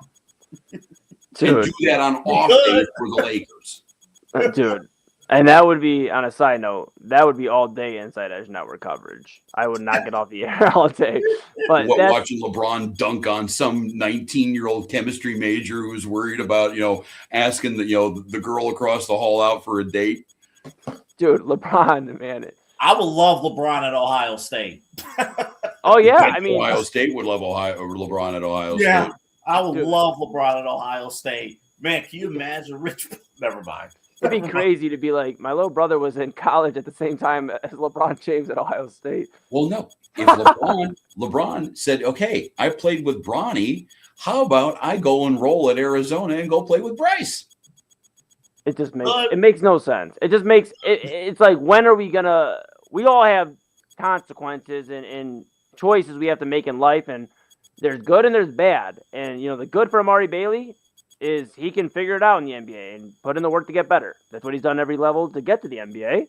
The bad is, you can't go back, bro. I mean, you can't. Like, unfortunately, that is just the way it works. Don't you think Derek Williams, when he was a number 2 overall pick, being talked about in that Kyrie Irving 2011 draft class? Anthony Bennett. I mean, there's so many names you would think that would want to go back, but they didn't have that option. So why are we granting it? And I think that's my final point on this. We are getting to a point where it is getting too wild west in college, to where we are just not even allowing kids to make decisions that are final with your career. Well, and it's how toothless the NCAA is. They try to put these rules down, and then somebody files an injunction, and they just can't do anything about it. Yeah. I don't mean to put my hand up like I'm a student here. I revisited this ESPN article, and now it kind of makes sense. It's the very last paragraph.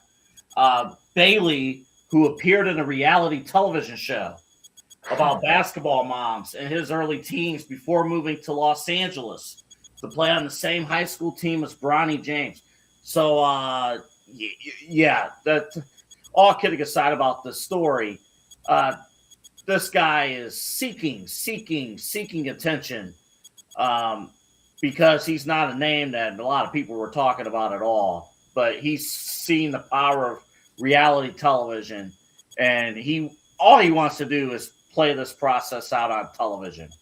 He's not taking any of this seriously. He really isn't. No, I'm not. And again, but somebody's going to try to pick him up, and he's talking about developing, and continuing his basketball journey. Dude, the college basketball season's 3/4 done. Like, you got one more month of games, and you're in conference tournaments, and then the tourney itself. What do you like? You want to burn a year of eligibility on a month and a half of basketball? Okay, whatever. Yeah, and that's kind of where I'm siding with you, AA, is that this dude might not exactly be serious about the game of basketball, and whatever. I mean, I'm sure they'll let him play. I'm sure that this thing will completely open up, and in the NCAA, especially on the basketball side of things, will be the minor league of the NBA. You'll be one kind of guy like Cooper Flagg, and you'll be in and out in 1 year and go play in the league, or you won't be quite good enough, so you'll be bouncing around between the G League and Turkey and Arizona and back to the G League and play a year at Gonzaga, and that's just kind of how you'll end up. So, yeah, I mean, it is what it is, though. We have news and notes here. We got one more story that, AA being his birthday, he really wanted to hit here, and I'm sure Kyle Cornell, watching along right now, does want us to hit. Not a whole lot of people realize what happened because it was tennis, and it was, quite honestly, somebody not born in this country doing it, and we all know how much we love our foreigners here in this country. Carlos Alcaraz, he wins the Australian Open. He is now a Grand Slam champion, all four. The Aussie, the U.S. Open, the French Open, and Wimbledon. How can I forget Wimbledon? Come on, Rob. The nice thing is that he did this all right before he can actually now have a legal drink in the United States and celebrate his champion, because he's 21. And he has now done something that not a lot of other tennis players have. And if you do, you're doing that more of like late 20s, early 30s, not 10 years before. We might have kind of another phenom on our hands, basically the Tiger Woods of tennis. I know he has his rivals, but it seems like Alcaraz right now anyway, has a door open to walk into a room that not a lot of other people can. Maybe Tiger, Gretzky, Michael Jordan, just for being so good so early and being able to put up a career resume like this.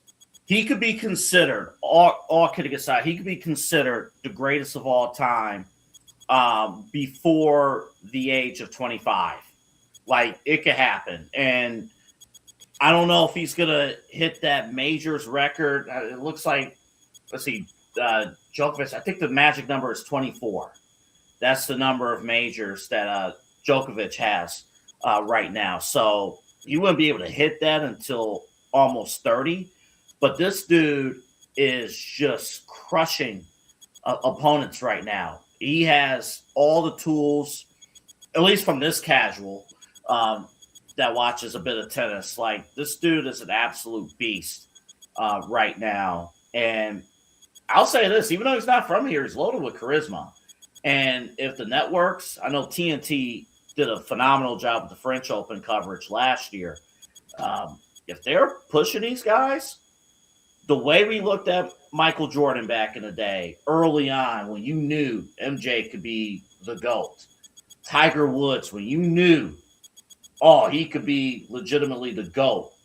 We are at that stage right now with Alcaraz. Like, this guy legitimately could be the greatest star in men's tennis history right now. And he's crushing it. His style of play is exciting, too. It's exciting to watch him play. I think he could do it. I really believe he could be that dude. Yeah, my thoughts on this, not the biggest tennis guy. Started to get into it over the last year or so. But I think really it's an interesting time. We talked about Scottie Scheffler last week in golf. We talk about Carlos Alcaraz. And just, I think the world, we're going to probably talk about that before we get out of here too, but just the world's looking for something different. It's a really crazy world we live in right now. It's a sad world. And I think the world's looking for entertainment, sources of things to step out into. And we might see a resurgence in tennis and golf in the United States. Maybe a popular presence just for some people to escape and see some good feel-good stories. Like Carlos Alcaraz, that's an amazing story. I mean, it's cool to see. And same thing with like I said, Scheffler or golf, and just these guys we want to typically talk about 10 years ago on Main Event. But I think it's exciting, and in a world that's looking for alternatives, they might start turning back to tennis and golf, especially with stories like Alcaraz, like Scheffler. I think that's what's really, really interesting. I mean, for goodness sakes, we talked last week on Netflix. They were showing Alex Honnold in climbing, skyscraper or climbing a skyscraper in Taipei. I think the world's looking for unique, different stories, people doing incredible feats, and Carlos Alcaraz is definitely handling that in tennis, doubly. And I'll definitely be tuning in a lot more than I haven't. So I'm excited. Real quick, I'm just looking at this on the side. So in order for Alcaraz to break the all-time majors record, realistically, I guess, he would need to average 2 major wins a year until he's 31. Right now he's 22. So if he won at least 2 majors every year for the next 9 years, he could break the record. And 2 out of 4 at his rate is possible. It's definitely possible. Barring he has a record right now, Joker. Nadal. Is it Joker? Okay, my apologies. Okay, well, the other thing to keep in mind with the all-time record, he beat Djokovic in the finals. So Djokovic isn't done. I mean, he's on the way of being done, but there's still a chance that could get a little bit bigger. But I think where Alcaraz is going to be a little bit more, and we'll see how it shapes up over the next few years. I think what's going to benefit him compared to maybe this last generation of players, the Federers, the Nadal, and the Jokers of the world, is that there were 3 of those guys. They were all beating up each other for major championships. I'm sure there will be, there are a couple of young players right now that are challenging Alcaraz here and there. I'm sure one will emerge as kind of a chief rival, but for right now, he's kind of running roughshod over the men's division. And, keep in mind, he's 21 years old, career Grand Slam. Pete Sampras does not have the career Grand Slam. John McEnroe does not have the career Grand Slam. Bjorn Borg does not have the career Grand Slam. Jimmy Connors does not have the career Grand Slam. So, yes, he is definitely in a spot where, as long as he doesn't screw it up, he will have a pretty good chance at least being high on that list, if not at the top of it. Now, let's just hope that, maybe, we're comparing him to Tiger Woods and stuff like that. Let's just, for his sake, he doesn't need his wife throwing a 9-iron through the back window of his car and, finding out a bunch of Waffle House waitresses. Like, as long as he stays on the straight and narrow and keeps his eye on the prize, I think he'll be fine. Now, think about real quick. Actually, Eli, you go, because I have another point here. Go ahead. Just my only other thought is just, we talk about the young guns here in all these sports and tennis specifically. Keep in mind that, there's another guy, Yannick Sinner, who is an Italian. I was trying to think of, okay, that was the name. Yannick Sinner. So he actually, for Australian Open, he had won 24 and 25. And he actually been the first guy to do that since Djokovic in 2021. So at 24 years old, we might, I get Alcaraz is on a faster track to greatness, but Yannick Sinner might start making some noise. He's still 24 years old, and I think that's super exciting just to see some fresh faces in the sports world. We talked about it with the NFL, not to completely bring it all over there, but the playoffs were exciting because there were a lot of fresh faces, and this is literally what we're talking about here in tennis, golf, and all around AA. Yeah, they both met in the final in Wimbledon and the French Open last year, I believe. Those two facing off. But I do want to bring it back to Michael Jordan and Tiger Woods because, when they both were at the point where Alcaraz is at now, where it's like both of those guys are young, but you knew at a moment of time, they could be an all-time GOAT. And it was kind of like that breakthrough moment. Let's think of Michael Jordan back in 92. Let's think Tiger Woods back in 99 or 2000. Both of those guys went in different directions due to life, right? Where achieving an all-time record might have been in danger. I mean, who knew when Michael Jordan retired after 93 that same MJ could come back and win 3 more titles? And then even on top of that, even just the, could he come back? But, you just look at it with, the hindsight involved.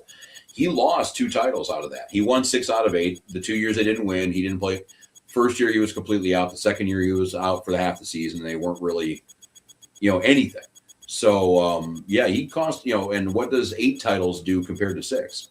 Yeah. And then Tiger Woods, and Rob, you can speak to this, in 99 and 2000, what did you tell us during the pre-show? What you thought about Tiger at that time?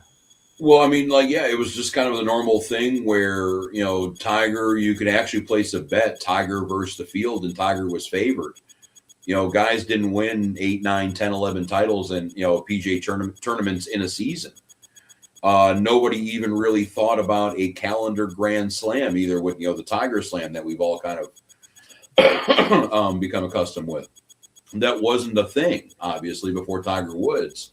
And if you would have asked anybody in 2005, 6, 7, 2005, that what Tiger's career prognosis was, it was going to be destroying Jack Nicklaus's record. I don't think there was even any debate on if he could or not, because again, he was like Alcaraz, he was just so good, so young, winning the Masters at roughly the same age Alcaraz is right now. So yeah, I mean, it's kind of the same situation. And yeah, the only person we found out over the next 20 years that could really beat Tiger Woods was Tiger Woods.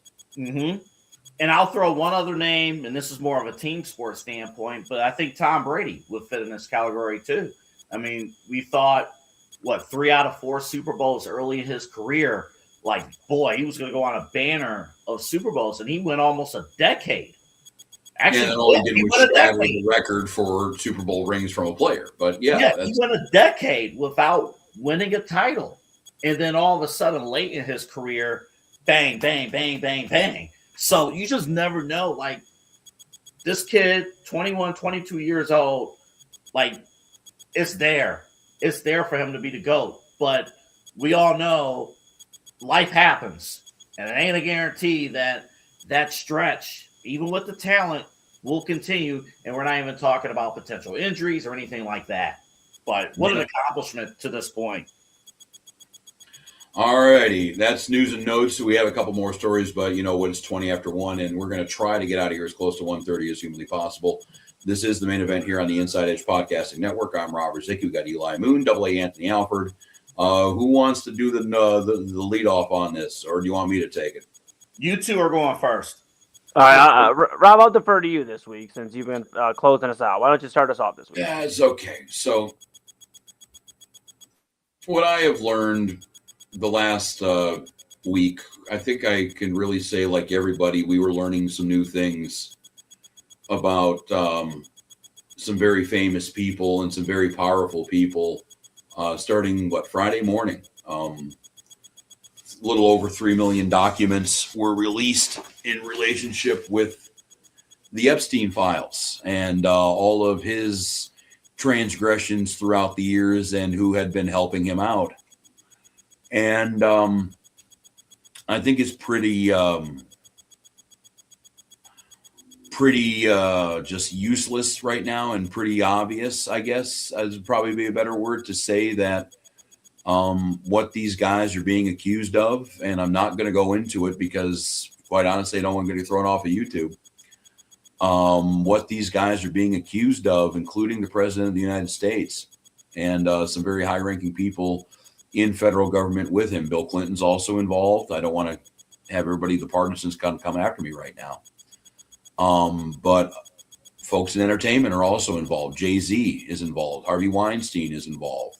Pusha T is also involved in that same story.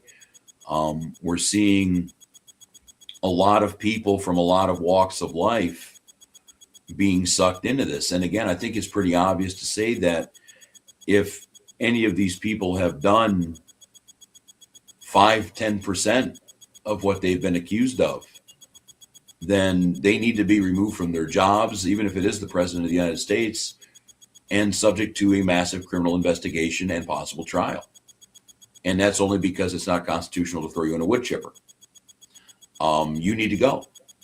And again, I think it's pretty easy to say that. But what I'm going to be looking for the next couple of weeks, months, however long the fallout is going to take, is how are these institutions who are hiring these people, who are employing these people, who are being represented by these people, are going to handle this. Ohio State, one of their big donors, Leslie Wexner, he is all over these files. And it's not a small cross section here. He was involved with Jeffrey Epstein, according to these emails. He is a massive donor to Ohio State. He is a big deal. And we're now starting to hear that the president of Ohio State, their board of trustees anyway, knew that there was some situation going on between him and Epstein when they were taking the money. What does Ohio State do about that? We are seeing a lot of owners, because this is lifestyles of the rich and famous. By the way, Robin Leach, don't Google him if you like him, because don't. But along with these guys, the chair of the Olympics and the LA Olympics in 28, Casey Wasserman, he was mentioned. Steve Tisch, the co-owner of the New York Giants, was mentioned. The owner of Chelsea and a part limited owner of the Dodgers and Lakers. Paul Allen, the former Seahawks owner. I know his family wants to sell the team after the Super Bowl anyway. I wonder if the timing has anything to do with this. Josh Harris, we all know that name. Owner of the Commanders, the Sixers, the New Jersey Devils. We're talking 3 major sports leagues. Along with, he is slated to own the WNBA team in Philadelphia. David Tepper, owner of the Carolina Panthers. Stephen Ross, owner of the Miami Dolphins. Robert Kraft, also mentioned in these emails. Dan Snyder, former owner of the Washington Redskins. So if you're the Washington Commanders right now, your former owner and your current owner were mentioned in this. Part owner of the Pittsburgh Penguins was mentioned. Ziggy Wilf, the owner of the Minnesota Vikings. Now, if you go to frontofficesports.com, and this is the list I'm working from, they will explain that some of these owners, like Ziggy Wilf, was looking, found a found a real estate listing and contacted the owner of the house, wanted to buy it, and it ended up being Jeffrey Epstein. Okay, I get, again, the varying involvement is different for everybody here. But if any of these owners, if any of these power players are involved to the extent that maybe the president of the United States is, or that Harvey Weinstein, or that Jay-Z is involved, if any of these guys do indeed truly have blood on their hands, and that's what we're talking about. We're talking about rape. We're talking about assault. We're talking about murder. That's what we are talking about. It is a big deal. And if any of these guys are connected, I want to see what the NFL does, what the NBA does, Major League Baseball, if they have to get sucked into this, what Hollywood does. Jay-Z's a pretty popular guy. What the music industry does. I want to see how these institutions handle this. And if they do not pass my test, then I guess I won't have any time for them. And that is the NFL, and that is the NBA. You better handle this right, or you are going to lose a lot of faith, trust, and money. That's what I learned this week. What we should have had is like the rolling credits as you were mentioning all those names. Like, here they go. And now, in fairness, when it comes down to a lot of these owners, some of them, Epstein just asked them if they wanted to have lunch and they said no. There are some, just chance, it looks like, meetings in these files. Now, I want to say straight up, before anybody calls a lawyer, that just because your name is in the files doesn't mean you're guilty of all these things. But I think if your name's in the files, it warrants an investigation, and you need to fix it. And these leagues need to make sure that these reputations don't get dragged through the mud. By the way, real quick, before you go, Eli, my family and I, we watched Draft Day. I'm not going to give you a full review of Draft Day, but I forgot Diddy is in that movie. He actually has a big role in that movie. Yeah, he plays Nelly's agent, right? Is that Nelly? No, that's not Nelly. Who's that? Who plays the running back in that?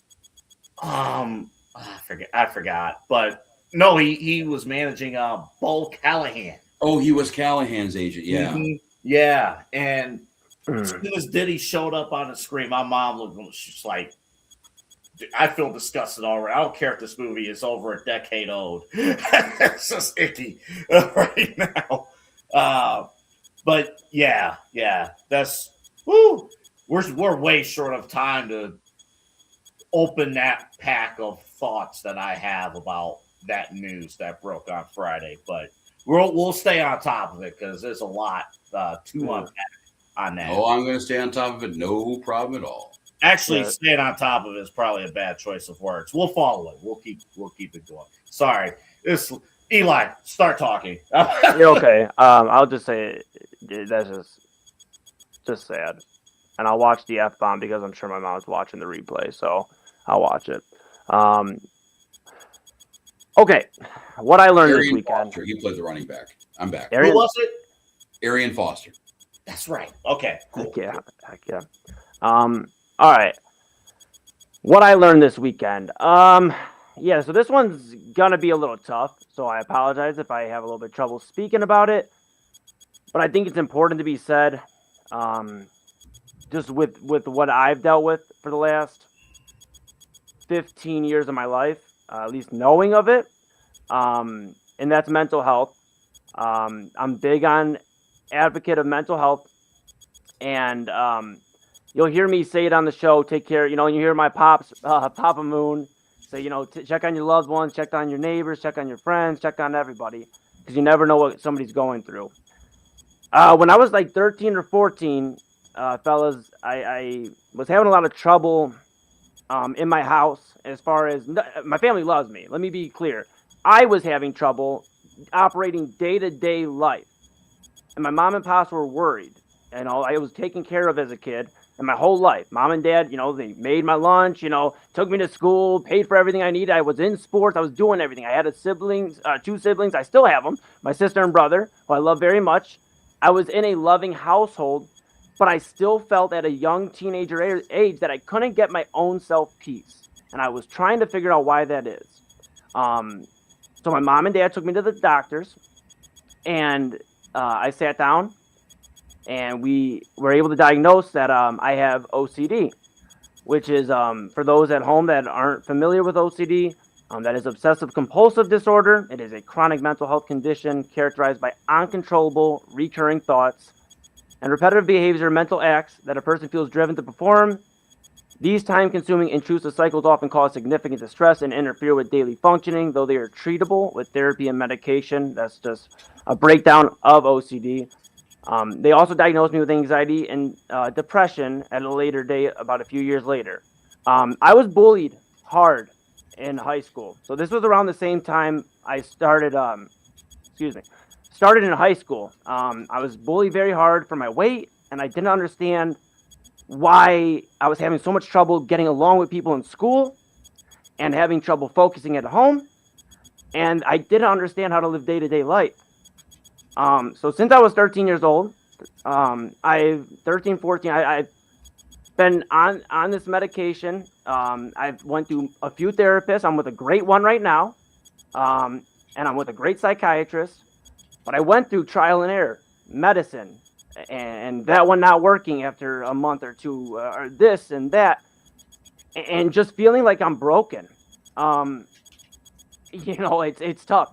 Here I am at 28 years old, and I'm telling you, it is still tough some days to get on this air, to go out and step into the way that I am. So what I'm talking about here is something that affects 1 to 3% of the global population. So they're estimating nearly 240 million people worldwide suffer from the condition.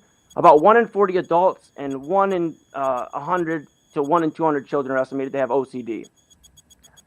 I didn't find out about this till I was a teenager, and for a long time, I would have these moments where I had to count.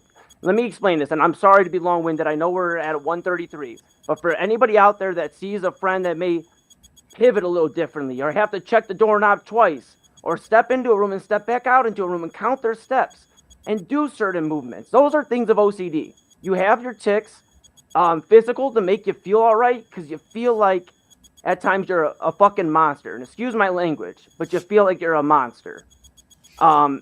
You go through that plus the thoughts. And in a world that's so messed up nowadays, I am having a tough time with my mental health.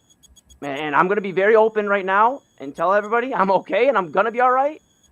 But I'm having a tough time. And Rob touched on some of the stuff that's going on in the world the last few weeks. We've talked about it. I am having a tough time in a world that is losing its moral compass with a sickness that literally thrives off of everything being morally correct. So I want to tell you out there, it's okay to love your friends that seem a little off.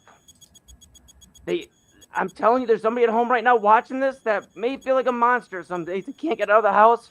I'm telling you, put a smile on, keep pushing, and just get with the right mental health. Therapists, psychiatrists, the people around you that love you. Because there are days I don't want to step out of the house, and it's tough. I handle the bookings and press for LaHaye, my music collective. I'm here with the Inside Edge Network with these guys and all throughout the week.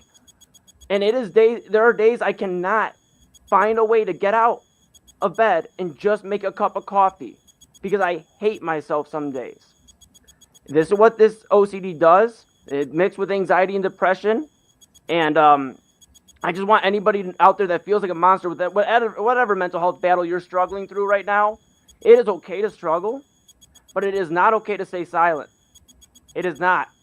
So please speak out if you're feeling some type of way. You are not a monster. Because if I'm sitting here right now and telling you can achieve great things, you are not a monster. And I believe in you. And I think it's time we raise awareness, because OCD, I think, and this is what I'll finish with. I apologize for the long ramble, but OCD is something, in all respect to everybody out there, somebody says, oh, I got to clean my room, it's OCD. And that may be a form of it. There are different forms of OCD. But I think the natural thing, if everybody calling OCD just cleaning or wanting things organized sometimes doesn't get the full scope of it. There are days I have to walk in and out of a room 10 different times just to understand that I'm okay. So what I learned this weekend is I need to really buckle down even harder on my mental health. I have a therapy appointment this week for everybody out there that's wondering, and I have a psychiatrist appointment this weekend.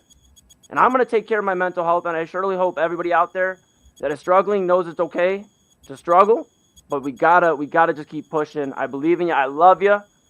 And yeah, that's what I learned this weekend, that I'm struggling, but I believe that we're gonna get out of this. Eli, I just want to make clear that that you are loved, you are appreciated. Like, everyone loves you, man, and we thank you every single day for being you, and it's okay to be you each and every single day. And I don't know, other than, like, you guys are a part of family, and Eli, every day that you wake up, that's another day that you've won. The man upstairs woke you up this morning. You got the W already. You got the W already. And you got a great heart, and you're doing it. You are doing it. You are doing it. And even if you are having a bad day, you're battling. Like, you're doing the things right. So I just want to say I'm proud of you. I don't mean to speak for Rob, but I'm sure he's proud of you too. Everyone's proud of you, man. Thank you. Yeah, absolutely.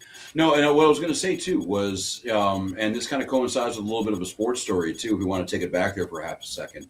If you're not familiar with the Ottawa Senators goalie, Linus Ullmark, I believe he's a Vezina Trophy. He's, pretty good goalie. He missed 35 days because he needed a mental health break. He needed to step away. He came back today. He was actually on the road. I believe it was in Montreal, and he got a standing ovation from the away crowd. He was very supportive. It was a good story, and I think we're starting to see now, maybe through guys, like Ullmark, or even a dude like Kevin Love, who's talked about this kind of stuff, where this is becoming a little bit more normalized because, I'm still kind of at the tail end of the generation of, if you have an emotional problem, you just shut up, you hold it inside until you die of a heart attack like a real man.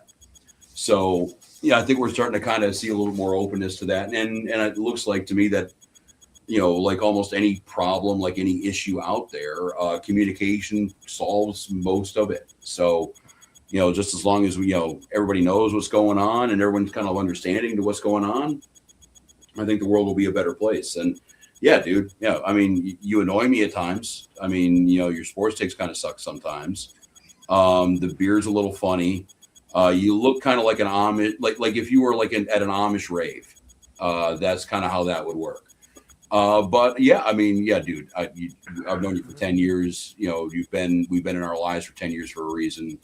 I don't think that there's really, any debate on your value here and your value just, in your world. So yeah, I mean, we're here for you. I mean, unless it's the beard, man, I'd maybe want to. I appreciate it, fellas. I appreciate it. Double A. I gotta grab something real quick. Talk for like 30 seconds, Phil. Well, I guess I'll take this time to take a breather and get myself back together and say, if you enjoyed all the content this last week of Browns coverage, thank you so much. If you are seeing the ticker at the bottom, Inside Edge Network is at Inside Edge Net on all the socials. Make sure you hit follow, subscribe, so you know when we're going live next. We do have Inside Edge Prime Time with myself and Chad Bryan at 10 to 11 o'clock tomorrow. Special guest narrator, my big bro from LaHale, going to be talking about the Cavs and Dennis Schroeder. So that's what I got. And I'd like to thank Double A for having a show that's going 40 minutes long, figuring out a way to just get it going a little longer. No, did you expect anything else? Nikki will. I'm not. There will be a week where we do this show for like 90 minutes and just. All right. All right. Here we go. For me, I I feel more comfortable thanking everybody else for my birthday and everything. That video earlier was unbelievable. Thank you guys for putting that together. That was unbelievable. That was crazy. And I could spend all this time talking about everybody, and I want to, but I need to talk about myself for a few seconds before we call it a night, because I never do. I'm 34 now, but I feel better than I ever have before. And professionally, there's a ton of reasons. This network's a big part of it. And I've explained that. But I've had to clean myself up. Because for a while, I didn't think I was, handling business. So a couple years ago, I made the physical choice to start going to the gym 2 to 3 times on a good week, 4 times a week. And I have a schedule laid out for when I go. And the big reason why I travel to the gym is because I work from home. So it forces me to get out of the house. But what I've learned from that journey, a lot more mental health of me looking inward with myself as opposed to the physical side of things. Although I will say from a physical standpoint, I do look good. So I will point that out too. But from a mental standpoint, no matter how bad or good, whatever the day has gone, for the 2 hours that I'm at the gym, or hour and a half, 60 minutes, I'm happy every single time, even if I'm killing my body to get stronger. That's my time. But I was running away from something much bigger than that. Months ago, Eli and I and Kyle, and who else was there? Jake. Jake, yep. Jake, who you saw in the video. We were at Kyle's place, and we spent, Eli, correct me if I'm wrong, we spent, 2-3 hours? Yeah. Talking about God, talking about the spirit and all that stuff. For most of my adult life, for reasons I don't want to get into right now, I've had an internal battle with religion. I've always believed in the man in God and Jesus Christ and the man upstairs. Always. Not a problem whatsoever. I'm, there through thick and thin. But for reasons or not, I've always had this internal battle with religion for certain reasons, not due to anybody in particular or anything like that, but there were things that I thought of that's just like, I don't know about that.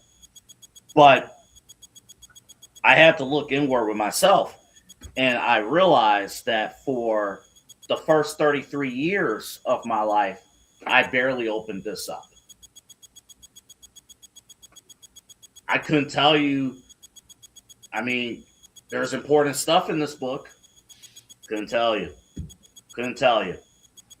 And in the last month, I listened to, I think it was Jake. I listened to him. He was going on a rant on his radio show about something, and it's just like, dude, why are you so worried? He's talking to another caller. It's like, you're worried about what's going on in here on this phone and stuff. It's like, put the phone down, get off social media, touch grass, and read the Bible. I don't know why that statement hit me hard, because I was going through some stuff internally. When you're here by yourself, you think about a lot of stuff for no reason, and sometimes it takes over your mind. And last year, I went through a lot last year, and I found a church that is not locked into any religion. This is one thing they believe in, and it's out of this. So I've made an effort to get more connected with God. And for me, I don't want to sit here and talk religion at all. Everybody believes what they believe in, and it's cool. I'm cool. And I am not here to judge, because that was the one thing that turned me away for a lot of years, was looking at somebody else and somebody saying, oh, just because you don't believe in this, you're not as good as me. I hate that. That's what turned me away for years. But for me and my connection to God, that's what has brought me to this point right now. And I'm just now learning about a book that I should have known about for years and years and years. It's better late than never for me. And I feel pretty good. I'm blessed that I have a great family, great friends, the brotherhood across the board, all the support. I'm very thankful. And I'm most of all thankful to all of you guys for watching and tuning in each and every single week. I hope you guys watching are getting to learn about the three of us, learn about our network, learn about us, and know that none of us are perfect, not even close. If we were perfect, we wouldn't be here. So thank you guys for your support. Thank you for your love and kindness. And every day we get an opportunity to wake up. That's just another day where we can be great. And, bring that positivity, bring that, better the world, that kind of thing. So now that I'm 34, I feel great. I'm 34. I feel great. I don't have children. So that's a good thing, I guess. You have won the game, sir. Yeah. You have. I don't have You don't children. need to be 22 years old looking at a little life form that's crying and it's going to cost you a lot of money. Yeah, I don't have kids. I have student loans. I have credit card debt, but I don't have children. So from that, That's fine. You can't get charged for endangering them. You're okay. You're okay. From that standpoint, I feel great. Let's just continue to win. I'm eating better and all that stuff. And let's do this. And also, on a complete sidebar, Roman Reigns winning the Royal Rumble was the right call. When your top star goes on McAfee and says that for the last 2 years that creative has sucked, and what do we need to do to fix it? Put me back in the main event of WrestleMania. Yeah, the dude won. So how about that? And how about them empty seats at the Royal Rumble? I have seen better crowds with Guardians versus Tigers May 11th on a Wednesday. So supposedly, real quick, the story was those lights that they put on the seats. I guess there were people there, but they were just invisible. I guess it's like telling me that Chad Gable was under that El Grande Americano mask. No, it wasn't. It's El Grande Americano. We got a lot to break down, by the way, on Side Hustle. Myself, I'm glad you guys were in charge of handling that dumpster fire. I was, dear God. I had to watch the 1992 Rumble before the show started just to clear the palate here. But yeah, this is the main event here on the Inside Edge Podcasting Network. AA Anthony Alford, Eli Moon, and I have had apparently a pretty intense week, judging by what we have learned. But we all did, man. I mean, we all did. But the other thing is too is like, and what I'm noticing is and to kind of bring it back to the current events and what's happening in the country right now, it's a trying time for everybody, and I think the stress is coming out differently for everybody. And some people can, figure out a way to leave the fear and the uneasiness that the current events right now are bringing. Some people have a little bit, tougher of a time. I know I have people in my life who have a tough time doing that too. And it all kind of manifests itself differently, and we all kind of really have to figure out how to deal with that and how to be fully functional people, because you don't want that to be your entire life. You don't want to be screaming. You don't want to be really concerned about stuff that's happening in some cases half a country away.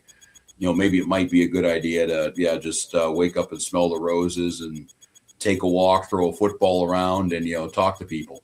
It might not be a bad idea for that, and that's what we all kind of do. And what you also have to do is kind of keep an eye out for everybody else around you. Just because you may be having a decent time with this doesn't mean everybody else is. And the last thing you want is losing anybody out of this because of stuff that's again happening in Washington or half a country away or halfway around the world. Just kind of figure out a way to stay grounded and not lose your way throughout these. They will be over. It will be over at some point in time. It will be over. It feels like it never will be. It will be over. We'll be okay. Also, I saw this little bit of breaking news. Well, I guess it's not breaking news. It's a few hours old. You guys realize the Browns are going to Paris? I believe, I guess the Saints? Yeah, October 25th. Uh-oh. Be happy about that. We might have to get a watch along. We might have to get an Inside Edge Network watch along with our Saints fan. No, I'm going to, we could do, or we could see if we have the budget to send the four of us over there to do a live remote. Oh, you know what that means, though, right? We'll go to Paris? Our pregame show guys are going to have to go on the air at 6 a.m. I think that's a sacrifice we'll make to go to Paris. Paris, I think 7 hours up. So, yeah. My final question to the show is who's footing that bill, though?